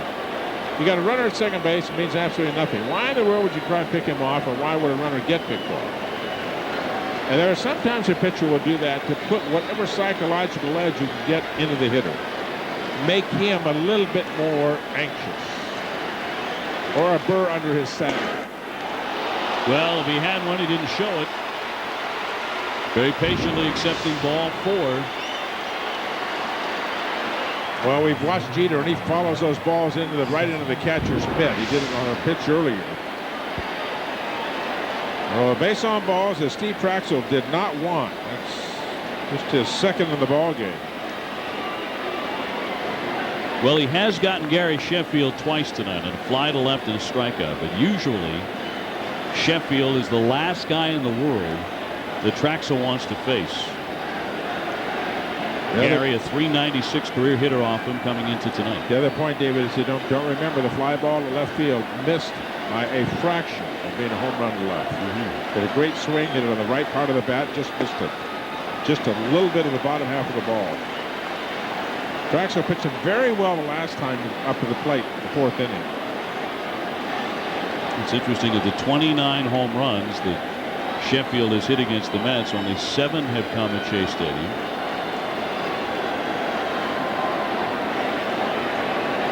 There has been talk over the last several years before he went to the Yankees, leaving the Atlanta Braves, that Guy Sheffield might choose to come and play for the New York Mets. He has said he always wanted to play in New York. Somewhere. Squeezing that bat. Runners at first and second. 1 out. Big swing and a miss. 1-1. Another off-speed pitch.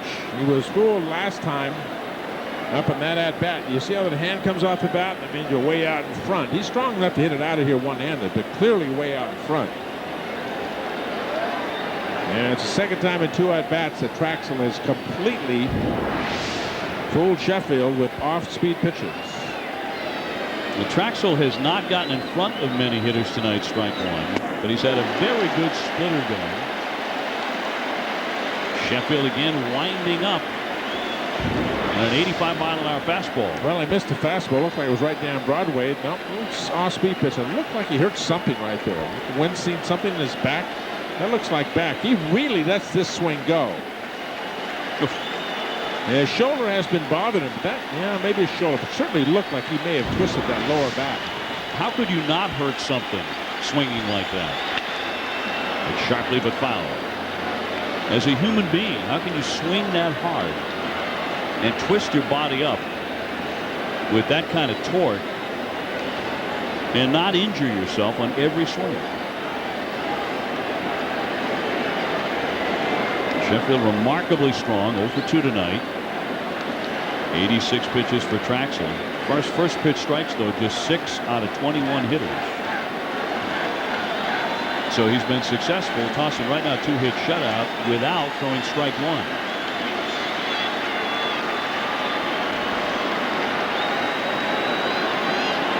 Now Sheffield will ask for time. Runners at first and second. 7-zip the Mets. We are in the top half of the sixth inning at Shea.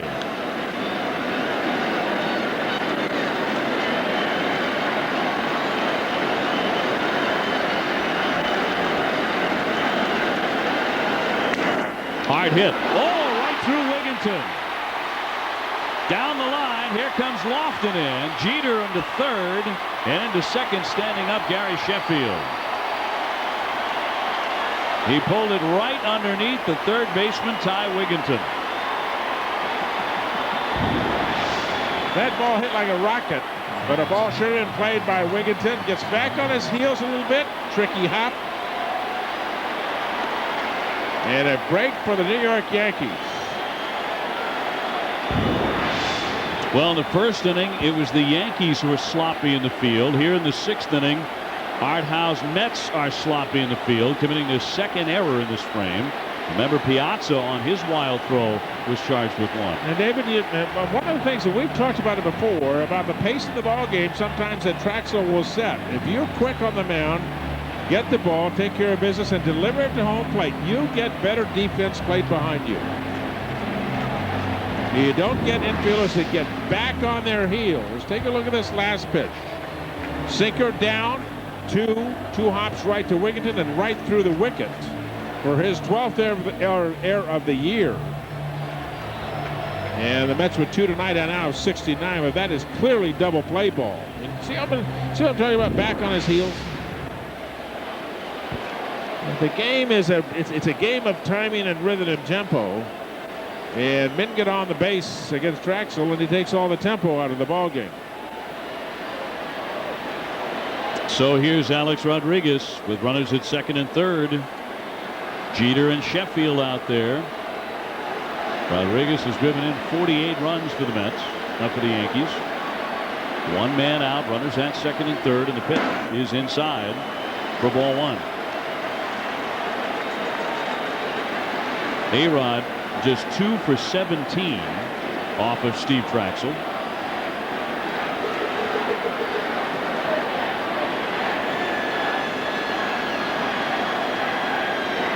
The on-deck hitter, Hideki Matsui. There's just no let-up in this lineup. Big swing and a miss. 1-1. Oh, he had a good pitch to hit right there. Right down Broadway, right down the middle of the plate. Steve got away with a pitch there.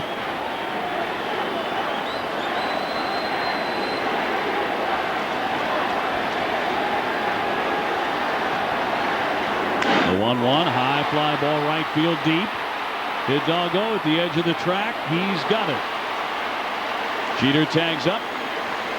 In he comes. That run. I think you can really go back and charge to Ty Wigginton. A-Rod drives in his 49th on the sacrifice. It is 7-2. Got a fastball up and out over the plate. Pitched a drive right there. Did not get it all. Makes you wonder if that ball had been out of Yankee Stadium. Probably not. Too far down or too far to the right of straightaway right field. Interesting thing about playing in different ballparks. Nonetheless, the Mets hopefully can get out of this inning with just giving up a couple of runs. Matsui 0 for 2. He's been called out on strikes and also lined out to center. Sheffield the runner at third. And what a huge psychological difference it is, Tom, allowing just the 2 runs to score as opposed to allowing Sheffield to score here and make it 7-3. There's no question. I mean, the worst case scenario, obviously, is Matsui, the other home run threat in the middle of that lineup, hitting the ball out of the ballpark. But he is 0 for 7 lifetime against Traxel.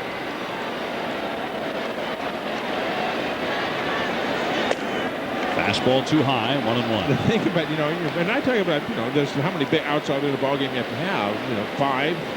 Put your finger on 5 or 6 outs. The thing is, when you got a ball club like the Yankees, and you've got a string of guys, all of them can hit the ball out of the ballpark, all of a sudden it's more than just 5 outs in a ball game. And this is a perfect example, because all of a sudden you went from Sheffield to Rodriguez to Matsuya. 3 guys can hit the ball out of the ballpark in a heartbeat. Inside, almost hit him. And it's more of an emotional switch than anything else. Good pitch right there by Traxel. I mean, the home run. If the Yankees can put a couple more runs on the board, where does the emotion swing to? Now, instead of the Mets being on easy street, they're trying to hold the invaders off. Put Rick Peterson on the phone to that bullpen. Well, someone's going to start getting warmed up out there in a hurry. The 2-1 pitch. Ground ball right at Reyes. And the side is retired. The Yankees do pick up a couple because the Mets make 2 errors in the inning. Prince coming on. It is 7-2 now. He just got a base hit in a pinch hit capacity. And Brett Prince comes out of the bullpen for Joe Torre's team. Made his 13th appearance of the season in Wednesday's win against Boston. And he walked the only man he faced in the 7th inning. So Traxel putting on the gloves. He is scheduled to hit right after Eric Valette to lead off the inning. Mike Mussina only lasted for 74 pitches tonight. So he wound up going 5 innings. There's something up with Posada, the Yankee catcher.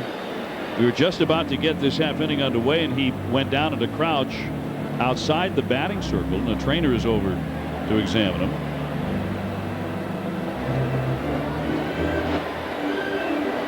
And now he's up and he says, "Come on, let's go," to Prince. Okay, with something in the left hand, huh? See that out of the back of his glove, his catcher's glove, on the thumb, there's a piece of plastic coming out of there, and that prevents the thumb from being hyperextended toward the back of the wrist, going toward the wrist. You catch that ball in the thumb, and it pushes that's the ball there, and it pushes the thumb back. Old thumb protector. He's had a little bit of injury trouble this year. Missed 4 games with a broken nose back in May, but it's a long way from the thumb. Valette is 1 for 2 tonight with a base hit as he fouls that one away. 7-2. The Mets in front here in the 6th inning. And here it is in between innings as Prince was warming up. That one went off the glove. And then Posada a little bit shaken up apparently on that warm-up toss. In there for strike in the inside corner, and Valette strikes out. 1 away in the 6th inning. Time for trivia. We'll give you the answer as well. You've had time to think about this and discuss it with your friends. Which 4 players won a Gold Glove, then played 100+ games at another position the following season? And here are the answers. With George Scott going to 3rd base. Big George. Schmidt going to 1st base. After all those years as, for my money, the best 3rd baseman who ever lived. Who's the best 3rd baseman you ever saw? Pretty tough to argue your pick, big boy. All the way around. Brooks Robinson was an incredible player, but Mike Schmidt bought the element of power big time to 3rd base. I should say so. You know, and mostly I don't lose if I pick Eddie Matthews. You know, who was a great player on the Braves team at 56, 57, whatever it was, 57, 58. Braves that beat the Yankees, and I think it was 57, and Henry Aaron and Billy Bruton and Adcock and Eddie Matthews. So you don't lose with Eddie, but you're not being invited back to the Schmidt family barbecue anytime soon. So you lose there. Well, you know, the wine list was mediocre anyways. But you love those little pickles, didn't you? Oh, God. The homemade, too. Schmidt, he's a very talented guy. Sweet and dill. You know, eat whichever way you want. You know. Wonderful spread they had there. The 2-2 outside on Traxel. Are you going this year? I am. I'm in. You're invited. Of course you are. I'm saying now. Yeah, Posada. He may have those 2 fingers taped together. No, he doesn't. There's that brace on that thumb brace that keeps that thumb from being hyperextended, if that's the right term. Stretching those ligaments out.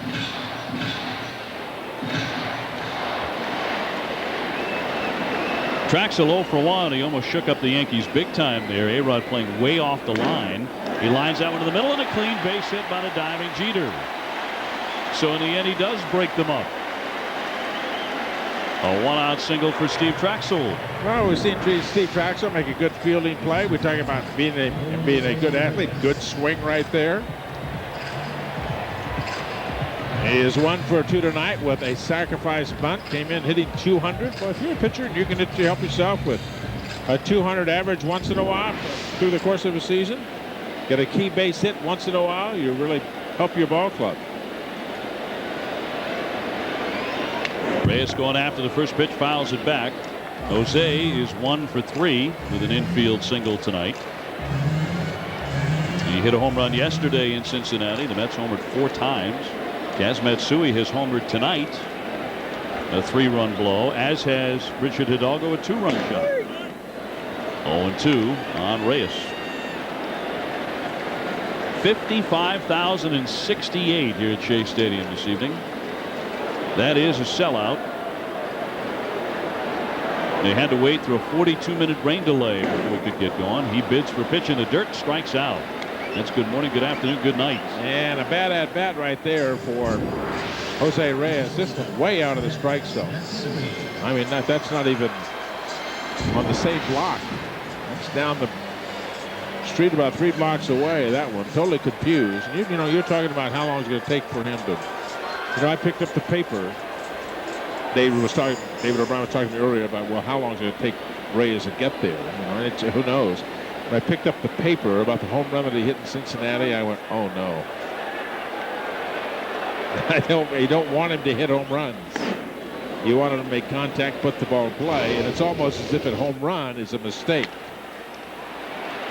Fine defensive play, our accurate defensive gem of the ball game right here by Kaz Matsui. Brought to you by your Acura dealers. Kaz has also added a 3-run homer. That was in the second inning when Mike Mussina was still out there. Mussina only lasting 5 innings. Posada out to consult with Prinz here.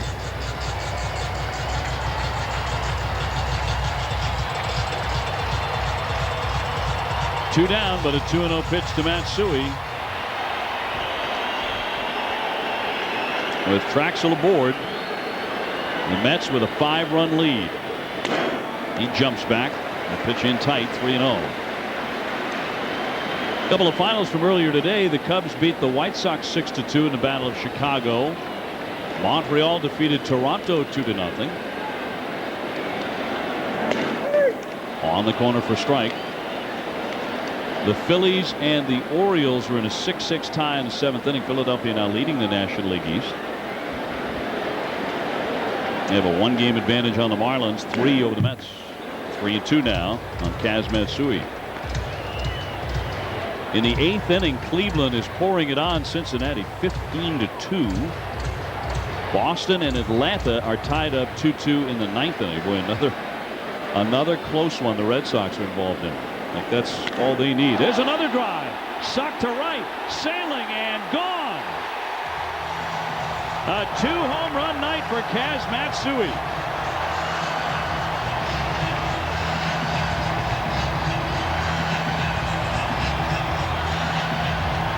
He has driven in 5 runs in this game against the Yankees. He's doing his Godzilla tonight on Joe Torre's team. 2 homers, a 2-run shot, and a 3-run blast.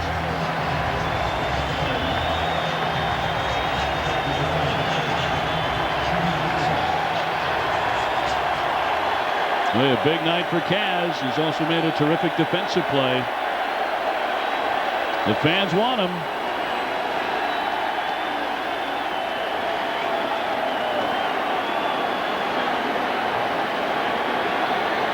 Nine to 2 the Mets.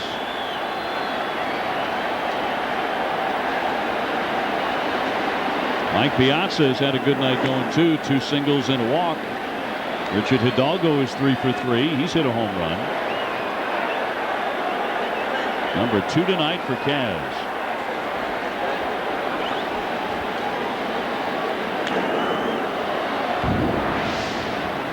Kaz got another fastball middle in, boy, and a no-doubter. Line shot out of here. Home run number 7 for him. And this is a guy who got some power. People might forget it. Matsui last year hit 33 home runs in the Japanese League and 36 the year before. So he's got plenty of pop in his bat.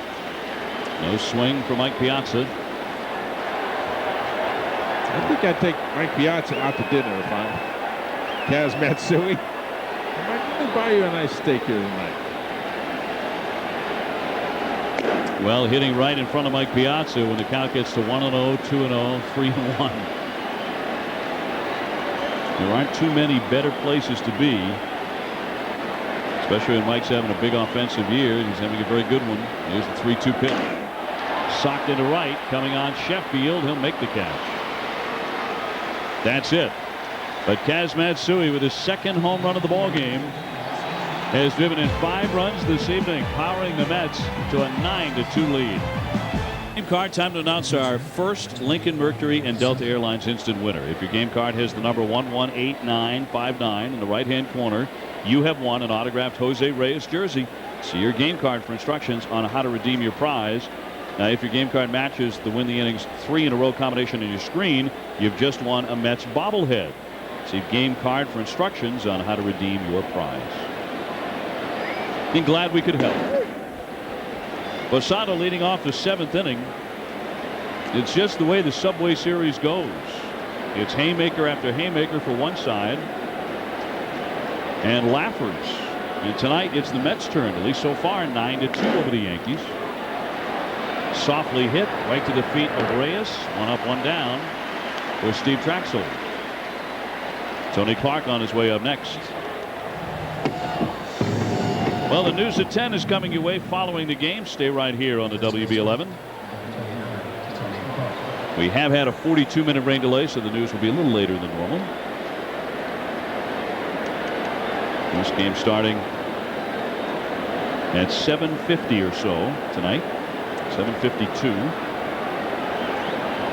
Tony Clark, since the game got started, has not done much. He is 0 for 2 at the plate, a strikeout and a ground ball back to the hill. It was nice fireworks, too, for the Mets to have for us tonight before the ball game. It was live. Mr. Met was running for cover because it was not, the fireworks was lightning. Man, was that some show we had out there toward the Triborough Bridge. As a player, when you saw the lightning flash like that, you just 3 seconds you were in the clubhouse. Red flag, baby. If you want to call me, I'll be indoors someplace. You were out in the wide open spaces. Yes, sir. I didn't see anybody walking, that's for sure. It was a pretty serious lightning display. They said it would clear, and it did. Here's the 1-1. Here's a look before the game. This is just as the rain was beginning to fall. They had not even completely tarped the field yet. Lightning strikes. Now it's so much more calm. On the corner for strike. 2-2. Miguel Cairo next up. Over 55,000 in the house at Shea.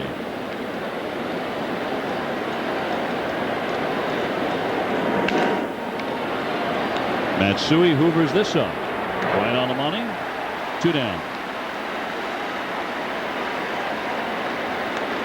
I wonder if Traxel will say at the end of the night, once the game is over, if he pulls out the victory, which would put Steve at 8-6, that this was maybe his best splitter, or certainly one of the best splitters that he has had all season long. Now, being on the mound at Shea Stadium brings out the best in him. A 1.76 ERA, pitching at home this year. That is the second best home ERA in the National League. He hasn't thrown many first pitch strikes, so it's unusual that he'd be this successful. He's throwing a 2-hitter. 2-hitter with 2 runs in, and both of those runs are unearned that the Yankees scored in the 6th inning. And I think it's more than just the splitter, too, Dave. I mean, it's when you're pitching this well against a ball club that is so offensively potent as the Yankees are, you've got more than one pitch that's working. His fastball has been established inside and up above the top of the strike zone. And he's changed speeds beautifully here tonight. It's very nice, very good game called by Piazza behind on play. Changing speeds because there just have not been that many comfortable looking swings by the Yankee offense. We've seen a lot of off-speed, off balance swings. Yankee bullpen, Paul Quantrill warming up. And we just haven't seen a real comfortable Yankee lineup taking their hacks at Steve Traxler. I mean, how many comfortable swings did we see the Met offense going against Messina? Dozens. Yeah, there were quite a few last week too, even though Messina got the win in the second end of the doubleheader. Both bullpens are active. Ricky Bottalico going for the Mets. 9-2 the Mets with a big lead. Ground ball up the middle. And so he can't reach this one. Cairo is on with a 2-out single. Well, you're looking for a guy to have a terrific night. Matsui with a couple of home runs, a couple of fine defensive plays up the middle, and you think he's going to get to this one. Well, get yourself on the cover of every newspaper in New York and in Tokyo, but just could not quite get there. Ranging to his left. Not only the third hit off of Traxel. Kenny Lofton is 1 for 1. He reached on an infield single, then went to second on Mike Piazza's throwing error. In that 6th inning when he got on base, the Mets made 2 errors, the other by Ty Wigginton on a Gary Sheffield ground ball that was through the wicket. One hit pretty sharply, but Reyes with the stop, throws on, gets him, side retired. No runs, 1 hit, 1 man left. The fans here, Shea, about to stand and stretch. 9-2 the Mets. Bottom of the 7th inning, Cliff Floyd in the box and backs away from pitch number 1. A little handshake from Rick Peterson for Steve Traxel, and a job well done. Activity still in the Met bullpen. As Traxel has gone 7, he has allowed 3 hits and 2 runs. 107 pitches. And 64 of those strikes. Johnny Franco explaining the lineup, who's going to be coming up for the Yankees next inning. John has double duty down there, left-handed reliever and quasi-pitching coach, I guess would be the title that you would give him. He's got Paro warming up down there. Yep, certainly got enough experience. Cliff Floyd tonight is 1 for 3 with a single back in the 2nd. Couldn't have a better guy than Franco down there, talking to all the young pitchers, etc. I wonder who's second in command when John comes in. Then who becomes the pitching coach? I think it goes back to Peterson. Then he gets it back.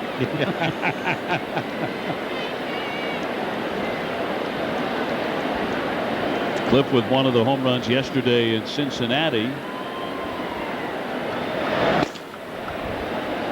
He swings and fouls that one away. Over the previous 4 games, just before tonight now, the Mets had scored 20 runs, 16 of them on home runs. And they've hit 3 more home runs tonight.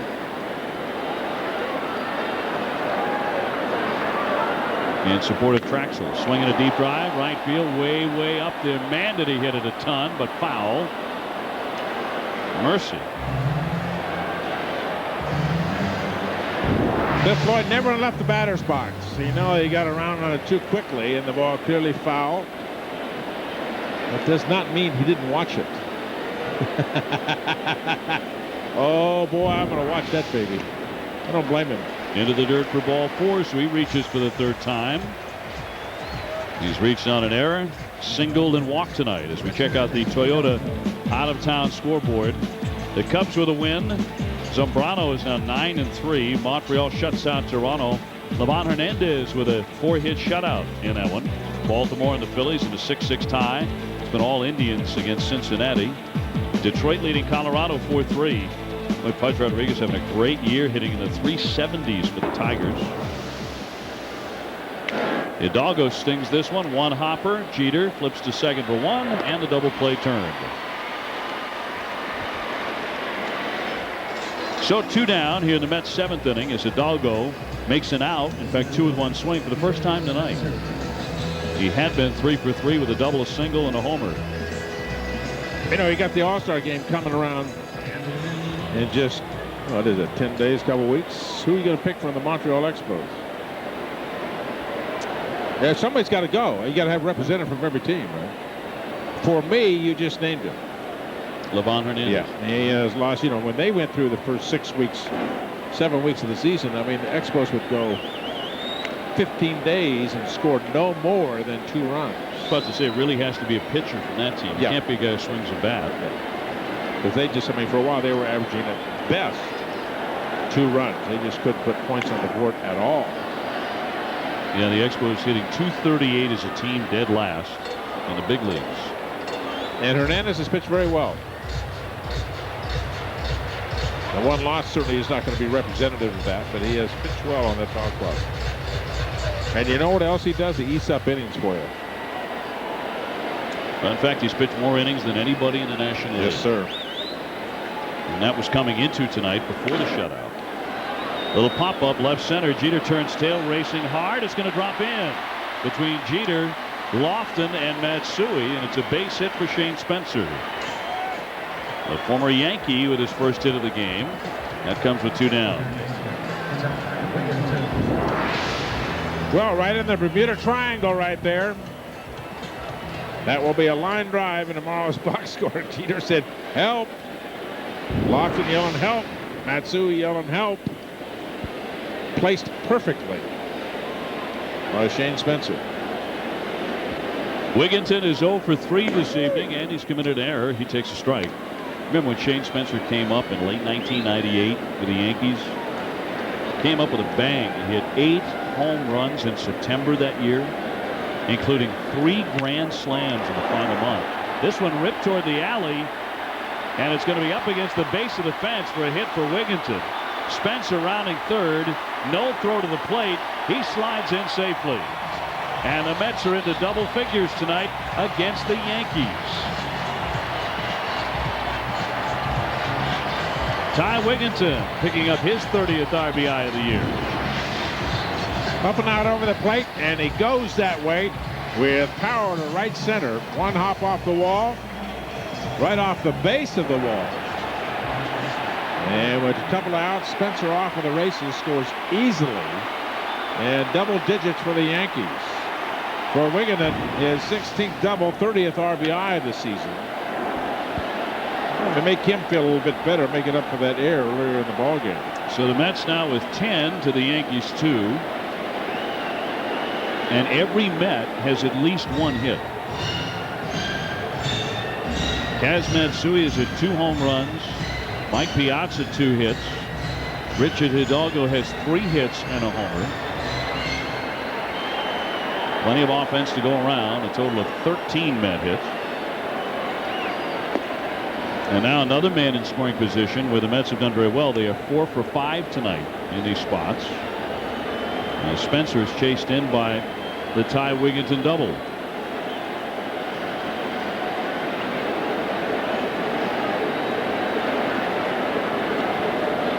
Eric Valent swings high, fly ball, left field deep. Matsui back, track against the wall, leaps and can't get it.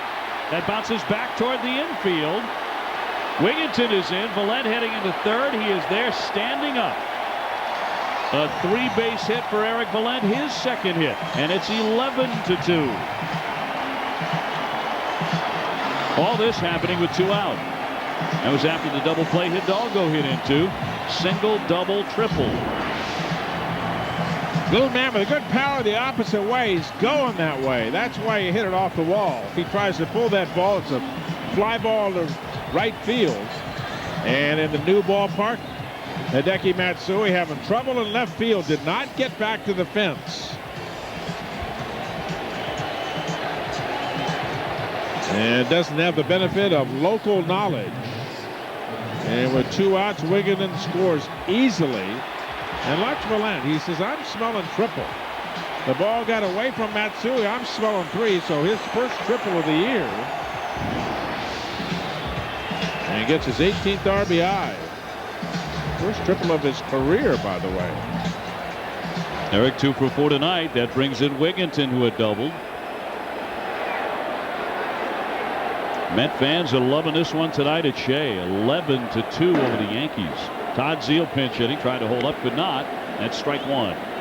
He's hitting .244, 6 homers, 22 runs batted in.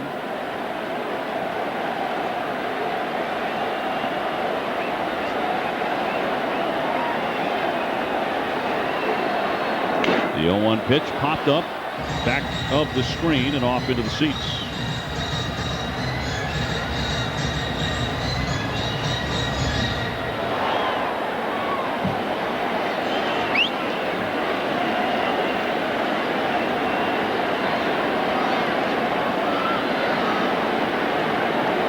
Kevin James, we talked to him earlier tonight, huge Met fan.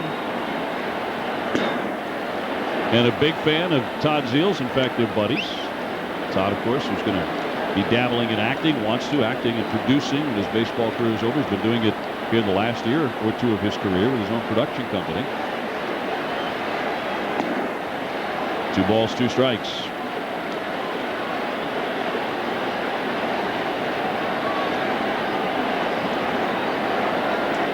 Kevin talking earlier tonight when we had him on. He was talking about Tom Seaver with the dirt on the knee. He goes all the way back to those golden days. Foul tap to the plate. Can I ask you a question? Go ahead. Well, you know this is going to be kind of have a sharp edge to it. What do you mean going way back to the days? Way back. What are you talking ice ages? To those, or what are you talking to about those here? halcyon days. A young 41. Kevin James saw a lot of those games file away. Back to the days it is. Back to the days. When were you born, by the way? May I ask you when you were born? 1963. A great, great year in American history. So you were around in 1969. Sure. You were not just hopeful. Oh, no. Oh, I was a bright-eyed 6-year-old. And what are your remembrances of the New York Mets World Championship? We'll get to that during the commercial break. Swung on and missed. His are much, much brighter, I think, because I think he was there. Zeile remains in the ball game, and he's going to take over first base for Eric Valence. And Jose Parra coming out of the bullpen, where he's been oh so effective in 6 games, a 1.59 ERA. Very impressive since being called up from the Tides. Enrique Wilson will come off the bench. He's going to hit for Bernie Williams. And at the very top of the order for the Yankees, it is 11-2 the Mets with a commanding lead. They've scored in all but 2 innings tonight. And the Mets doing it a lot with 2 outs throughout the game. In fact, that's been a theme as it's fouled away by Wilson. The Mets getting 2 in the first inning, 3 in the second on a Kaz Matsui homer. 2 in the 5th, 2 in the 6th, and 2 more in the 7th.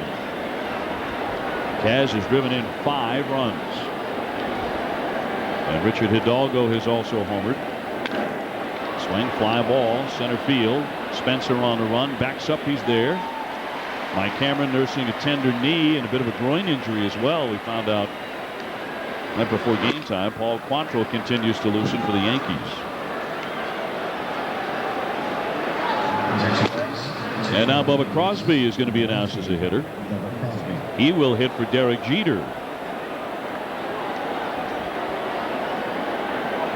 We talked earlier, David, about 13 innings the Yankees played last night at Yankee Stadium. 11-2 ball game. Yankees put up 3 hits on the board. Joe Torre giving them a rest. He said, throwing in the towel, said, yep, I think this game is over. And one of the things that has to happen now, the Yankees, I mean, the Mets in that first Yankee game, the series over at Yankee Stadium. Now Leiter had a great game on Saturday. Take a look at that pitch again. The bat let go by the hitter. And they beat the Yankees and clubbed it pretty good, 9-3. First game of the series, and then came back and gave up 19 runs the next 2 games. And that split doubleheader on Sunday. So Matt Gittner, Jay So, somebody's got to step up tomorrow and make sure that that doesn't happen tomorrow or Sunday here against them. Don't let him back up off the mat. Art Howe has saved his staff. Lyle Leiter and Tom Glavine are going to pitch against guys, against teams in their division. Yeah, starting on Monday against Philadelphia, it'll be Glavine, and then Tuesday Al Leiter. The first 2 games against the first place team in the division. The Yankees will not see them in this series. Swung on and missed, and Crosby strikes out. 2 gone. Good high fastball right there, just about letter high. Crosby way late on it. Watch this ball get by him. Ooh, the bat hit not even to the plate. Talk about a lively arm. Ruben Sierra now. So the Yankees use pinch batters in the first 3 spots of the order in 1 inning. One thing it does too. I mean, Joe Torre's getting his, he's getting Williams out, Jeter out, Sheffield out, and he's also getting that bat for somebody. Going to get Crosby up there, get him in that bat, get Ruben Sierra in that bat. You may not, guess the guy that's throwing 95 plus in the fastball. They might be going to Joe Torre, say thanks for the favor, Joe. It's 10:30 at night. You get to bed till 3 in the morning, and I got to face this heater. Got any other favors you want to send my way? But Bernie Williams and Derek Jeter and Gary Sheffield aren't complaining. They're in there having a shower right now. Going, okay, well, we're going to be back here tomorrow about 1:20. Well, one thing we will find out is the Red Sox have gone to extra innings again against Atlanta, 2-2 tie. We'll find out tomorrow what the Mets learned when facing Jose Contreras last weekend. When he struck out 10, the bat splits, a little flare to center, drops down for a base hit. Ruben Sierra coming off the bench. He's got himself a single.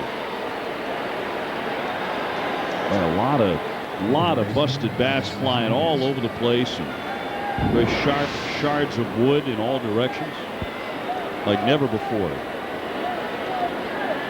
That bat just absolutely disintegrated. Hit right on the end. Look at this, like a spear in his hand when he gets done swinging.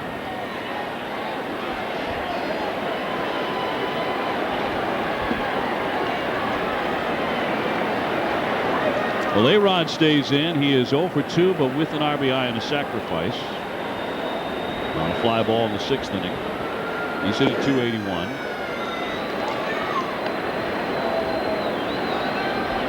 Alex Rodriguez calling that game, the 13-inning classic against the Red Sox yesterday, the best game he's ever played in or watched or been in the ballpark for in his career. 1 ball, 1 strike. He was the first guy to get to Jeter when Jeter went flying into the stands in the 12th inning. Off-speed pitch way out in front. He was following Jeter over there, and there was one great picture in a newspaper where you could see that he had his shoulders hunched up, talking about Rodriguez in fright, really afraid that Jeter was hurt. It was a great photograph.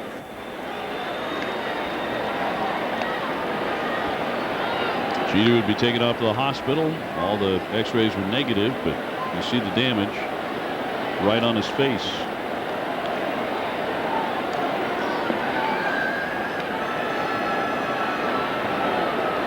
The thing about Rodriguez that a lot of people don't realize is how durable he is and how many games he plays in. Just does not miss games. You go back the last 3 years. Here's that play, talking about last night's play. And there's let's see, Avery, that was the shot right there going, oh no, I hope he's not hurt. I don't blame him. And games played, talking about durability. Jeter's very much the same way. A-Rod last year, 161 games. 2 years before that, played in every ball. And the year before that, played 148. I mean, so he puts that uniform on and gets between the lines. Well, the average fan at home who doesn't make $25 million a year is going to say, you know what, Tom, he ought to. I agree, totally. But there's some guys that make that money don't want to. That's my point. Regardless of what you make. You have guys that make a whole bunch of money don't want to get on the field. They want to. 135 is about it. 135 games. Guys like Juan Gonzalez. He doesn't want to come out. He doesn't want to come out of the ball game. 3 balls, 2 strikes. A runner at first base, not being held. A big Met lead, 11-2. The runner goes, and it's inside for ball 4. So Rodriguez takes his walk. And Hideki Matsui, another Yankee who will remain in the game, will swing here. And we're talking about games played, etc. And the point we made, it was last weekend, talking about Matsui, talking about, well, both Matsuis. Mishears Matsui here in the ballpark, one for each ball club, about the games that they played. And when you're in Japan, you play every game. Sadaharu Oh was a great home run hitter. And he played in every inning of every game, spring training till the end of the season, every inning of every game, because that is what is expected. 2 on and 2 out. Swung on and missed for a strike. And of course, when Sadaharu Oh was the home run champion in Japan, as Matsui certainly had home run on his mind here. That was about, what, 135 games ago? About 135, 140, something like that, but every inning of every game. And the point you make, you know, that you so wisely make about, well, he makes $25 million bucks out of play. He says, people come to the ballpark to see me play. I must play. It is an obligation that I have. Fastball right by Matsui. I mean, right by him. He is 0 for 3 this evening. He's also committed an error. The Mets' Matsui has outshone him by a lot tonight with 2 homers and 5 RBIs and a dazzling defensive play as well. We have not seen a lot of razzle-dazzle from Kaz Matsui defensively, shortstop, this year. But he made a wonderful play tonight up the middle on a spinning throw to first base. The 0-2, he would not chase it. 11 runs on 14 hits for the Mets. 2 runs on just 4 hits for the Yankees. Steve Traxel stands to pick up the win. He's just been dynamite at home. And Steve will improve to 8-6 with the victory. And for the first time, the Mets will beat Mike Mussina if this lead holds up. The 1-2 pitch is again off the corner, 2-2. This would also be the end of the Yankees' 5-game winning streak. Rick Peterson's staff ERA at 3.72. It would appear that this relationship is going to last. They're going to be safe. I think he's negotiating. He's going to get a negotiated settlement out of this. 2-2 check swing. It's inside. The appeal. Eric Cooper says he did not offer. 3-2. Did it hit the inside of the plate? No, inside, and did hold up. That hit. Didn't even get the home plate.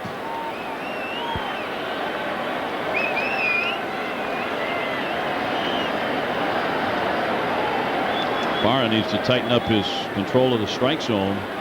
Like he tightened up that spike. He's walked a man. Now he's gone to 3-2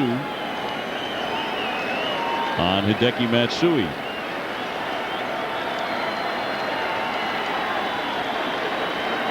Sierra and A-Rod on the bases.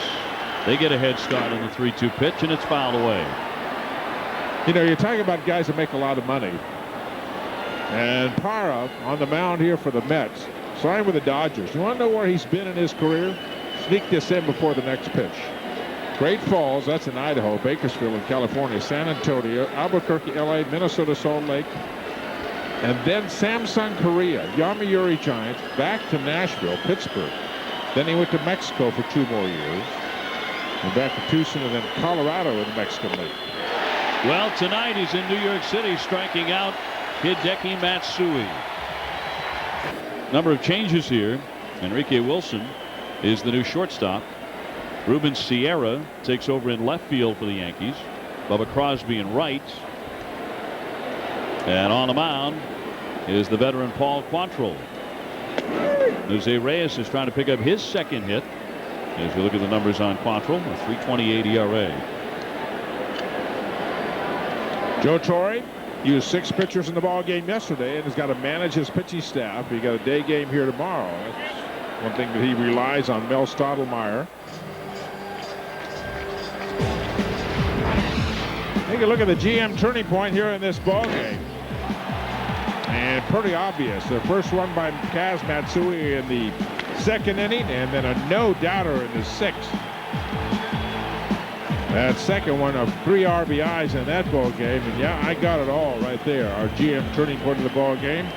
2 home runs by number 2 hitter in the Met lineup tonight. They have counted at 14 hits and 11 runs against the Yankees here in game 1 of this 3-game series. The Mets had not scored in the first inning in 14 games. They got 2 right away in the first inning tonight. There's been talk about the top 2 spots in the Mets batting order being so unproductive, but tonight Jose Reyes has 1 hit. Kaz Matsui has 2 home runs.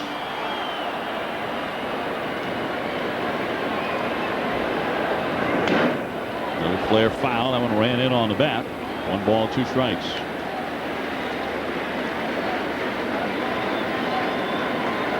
Piazza next. Mike has 2 hits. Richard Hidalgo has 3. Eric Valent has 2. He fights it off, 1 and 2. You go back to the second inning, you're talking about production, well, throughout the lineup. And Piazza, yeah, he's 2 hits and a walk. He's been on 3 times, had a walk in that inning. Mike Messina faced 8 hitters in the second inning. We've got 3 runs. Oh, they're going to never get him. Will they get him with that speed? What a play. Wow, wow, wow. Matsui can fly down that line. And how did they get him? That is some play by Alex Rodriguez at third. Look at this. Get it? Strong arm. Yeah, you got to have a strong arm, but not that kind of throw if you're a shortstop. That's an excellent play right there. And robs a base hit away from Kaz Matsui. You can smell it, get going down that line, use that speed. And it take a superior defensive play to get him at first. But indicative of the night, going back to the second inning. Ooh, I'll take it. Yeah, that's as fun as a home run right there. So it's all new to him. Yeah, that position. Yeah, that's fun for him. Going back to that second inning, and Messina faced only 8 hitters, or faced 8 hitters, and only got 2 outs in that inning. 5 hits and a walk. Third out came, got a Floyd ran in second base, and they picked him off. Or not, they threw behind him and picked him off. They threw behind him and got the third out there. Faced 8 hitters, only got 2 hits himself. So he was not very sharp tonight.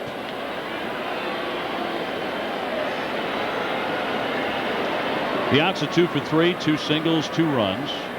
He's bolstered the average to 315. You're talking about Alex Rodriguez making a play like that, and he made a number of dazzling plays in their win over the Red Sox just yesterday. Won the last 2 Gold Gloves at shortstop in the American League, switching positions and looking so fluid over there. And plenty of time to get Piazza. Came into the night with the 2nd highest fielding percentage. The Mets with a huge lead, 11-2 over the Yankees. Changes include Jason Phillips at catcher as we go to the 9th inning. Shane Spencer moves from center field over to left. Joe McEwing is now patrolling center. And Orber Moreno is the new pitcher. No need tonight for Braden Looper, who has had a terrific season, a 2.01 ERA and 15 saves. He's certainly going to merit, as he should, all-star consideration. There's so many guys having big years as closers. But a win tonight for the New York Mets gets them back to 500. And Braden Looper has been a major part of that. It's proven to be a terrific acquisition. Posada 1 for 3 with a single in the second inning. He tried to check in. He did on a pitch down and in. So Posada going all the way here tonight. Although Joe Torre has made a number of changes. He's taken Bernie Williams out there, Jeter out there, Sheffield. And of course Mike Mussina got knocked around tonight. He was gone early after just 5 innings, giving up 7 runs. And even though he beat the Mets last weekend in the Bronx in game 2 of that doubleheader, the Mets had some very good swings off him and got 5 runs against him in 6 innings, including 3 homers. So it kind of started then. Started then, but he had a nice little cushion when he went out there. Yeah, he did. Yeah, the other night he did. Tonight the Mets got 2 against him in the first, 3 in the second. And it was the Mets who had the cushion. And now there's no cheapies from the Mets either, too. They hit the ball very hard off Messina. This doesn't happen every day.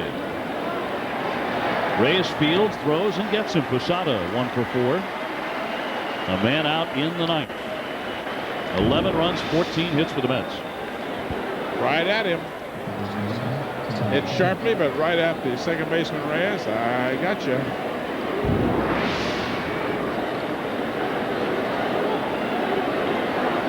Tony Clark 0 for 3, a strikeout, a ground ball to the pitcher, and a tapper to short.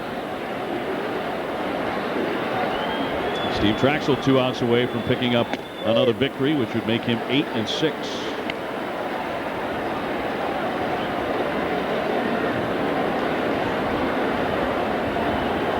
And both of those runs charged to Traxel, they were both unearned, were they not? That is correct. High top on the infield. Charging Zeal, bobbles, flip, and got him. Reyes recovered. Zeal and Reyes, as well as the play at first base, they both got the glove on it. And ran over to beat it over there. Well, you've heard of the hidden ball trick in baseball, and this is it. Zeal says, I got it. To the runner, no, I don't got it. And all of a sudden, guess who's right there? In a little flip. Good play by Marino to get there, and a terrific play by Jose Reyes, and stuff that he does on the field it just doesn't seem to surprise you. It's such a natural instinct with the flair of youth, and he does so many wonderful things. Once he gets that bat rolling, he's going to be dynamite. He'll be one of those guys going to that All-Star game mid-season. So 2 down, and here's Miguel Cairo. The base is clean as he looks one inside. 1 ball, 1 strike. 11-2 the Mets.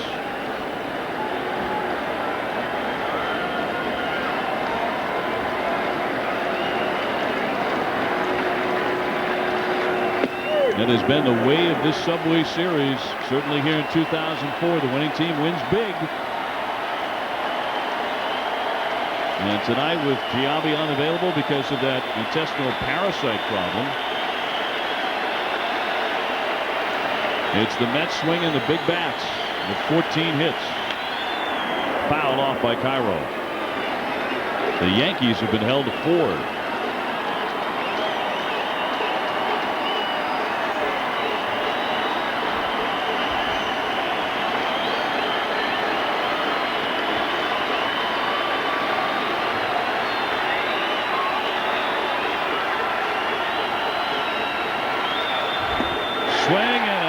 And it's strike 3. The ball game is over. 1, 2, 3 go the Yankees in the ninth.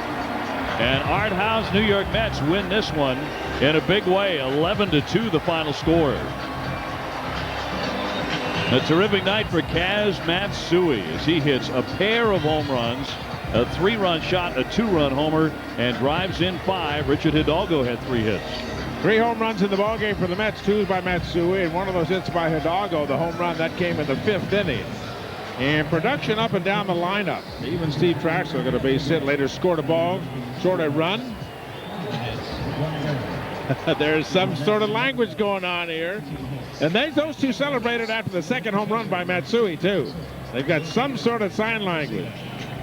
Nice win for the Mets here tonight at Shea. Yep, in any language. 11-2 the final. We'll be back to start wrapping it up in a moment. Summary, 11-2. The Mets win this one, going away out hitting the Yankees 14-4. Hidalgo 3 for 4 with a home run, number 9 for the last 10 games. He's hit 5 of them for the Mets. Kaz Matsui busting out with 5 RBIs, a career high. 2 home runs for him. The Mets with 14 big flies in their last 5 games. And Traxel pitching so well here at home, gives up no earned runs in 7 innings. Kaz all smiles, as are the Mets. They pound on the Yankees tonight, 11-2.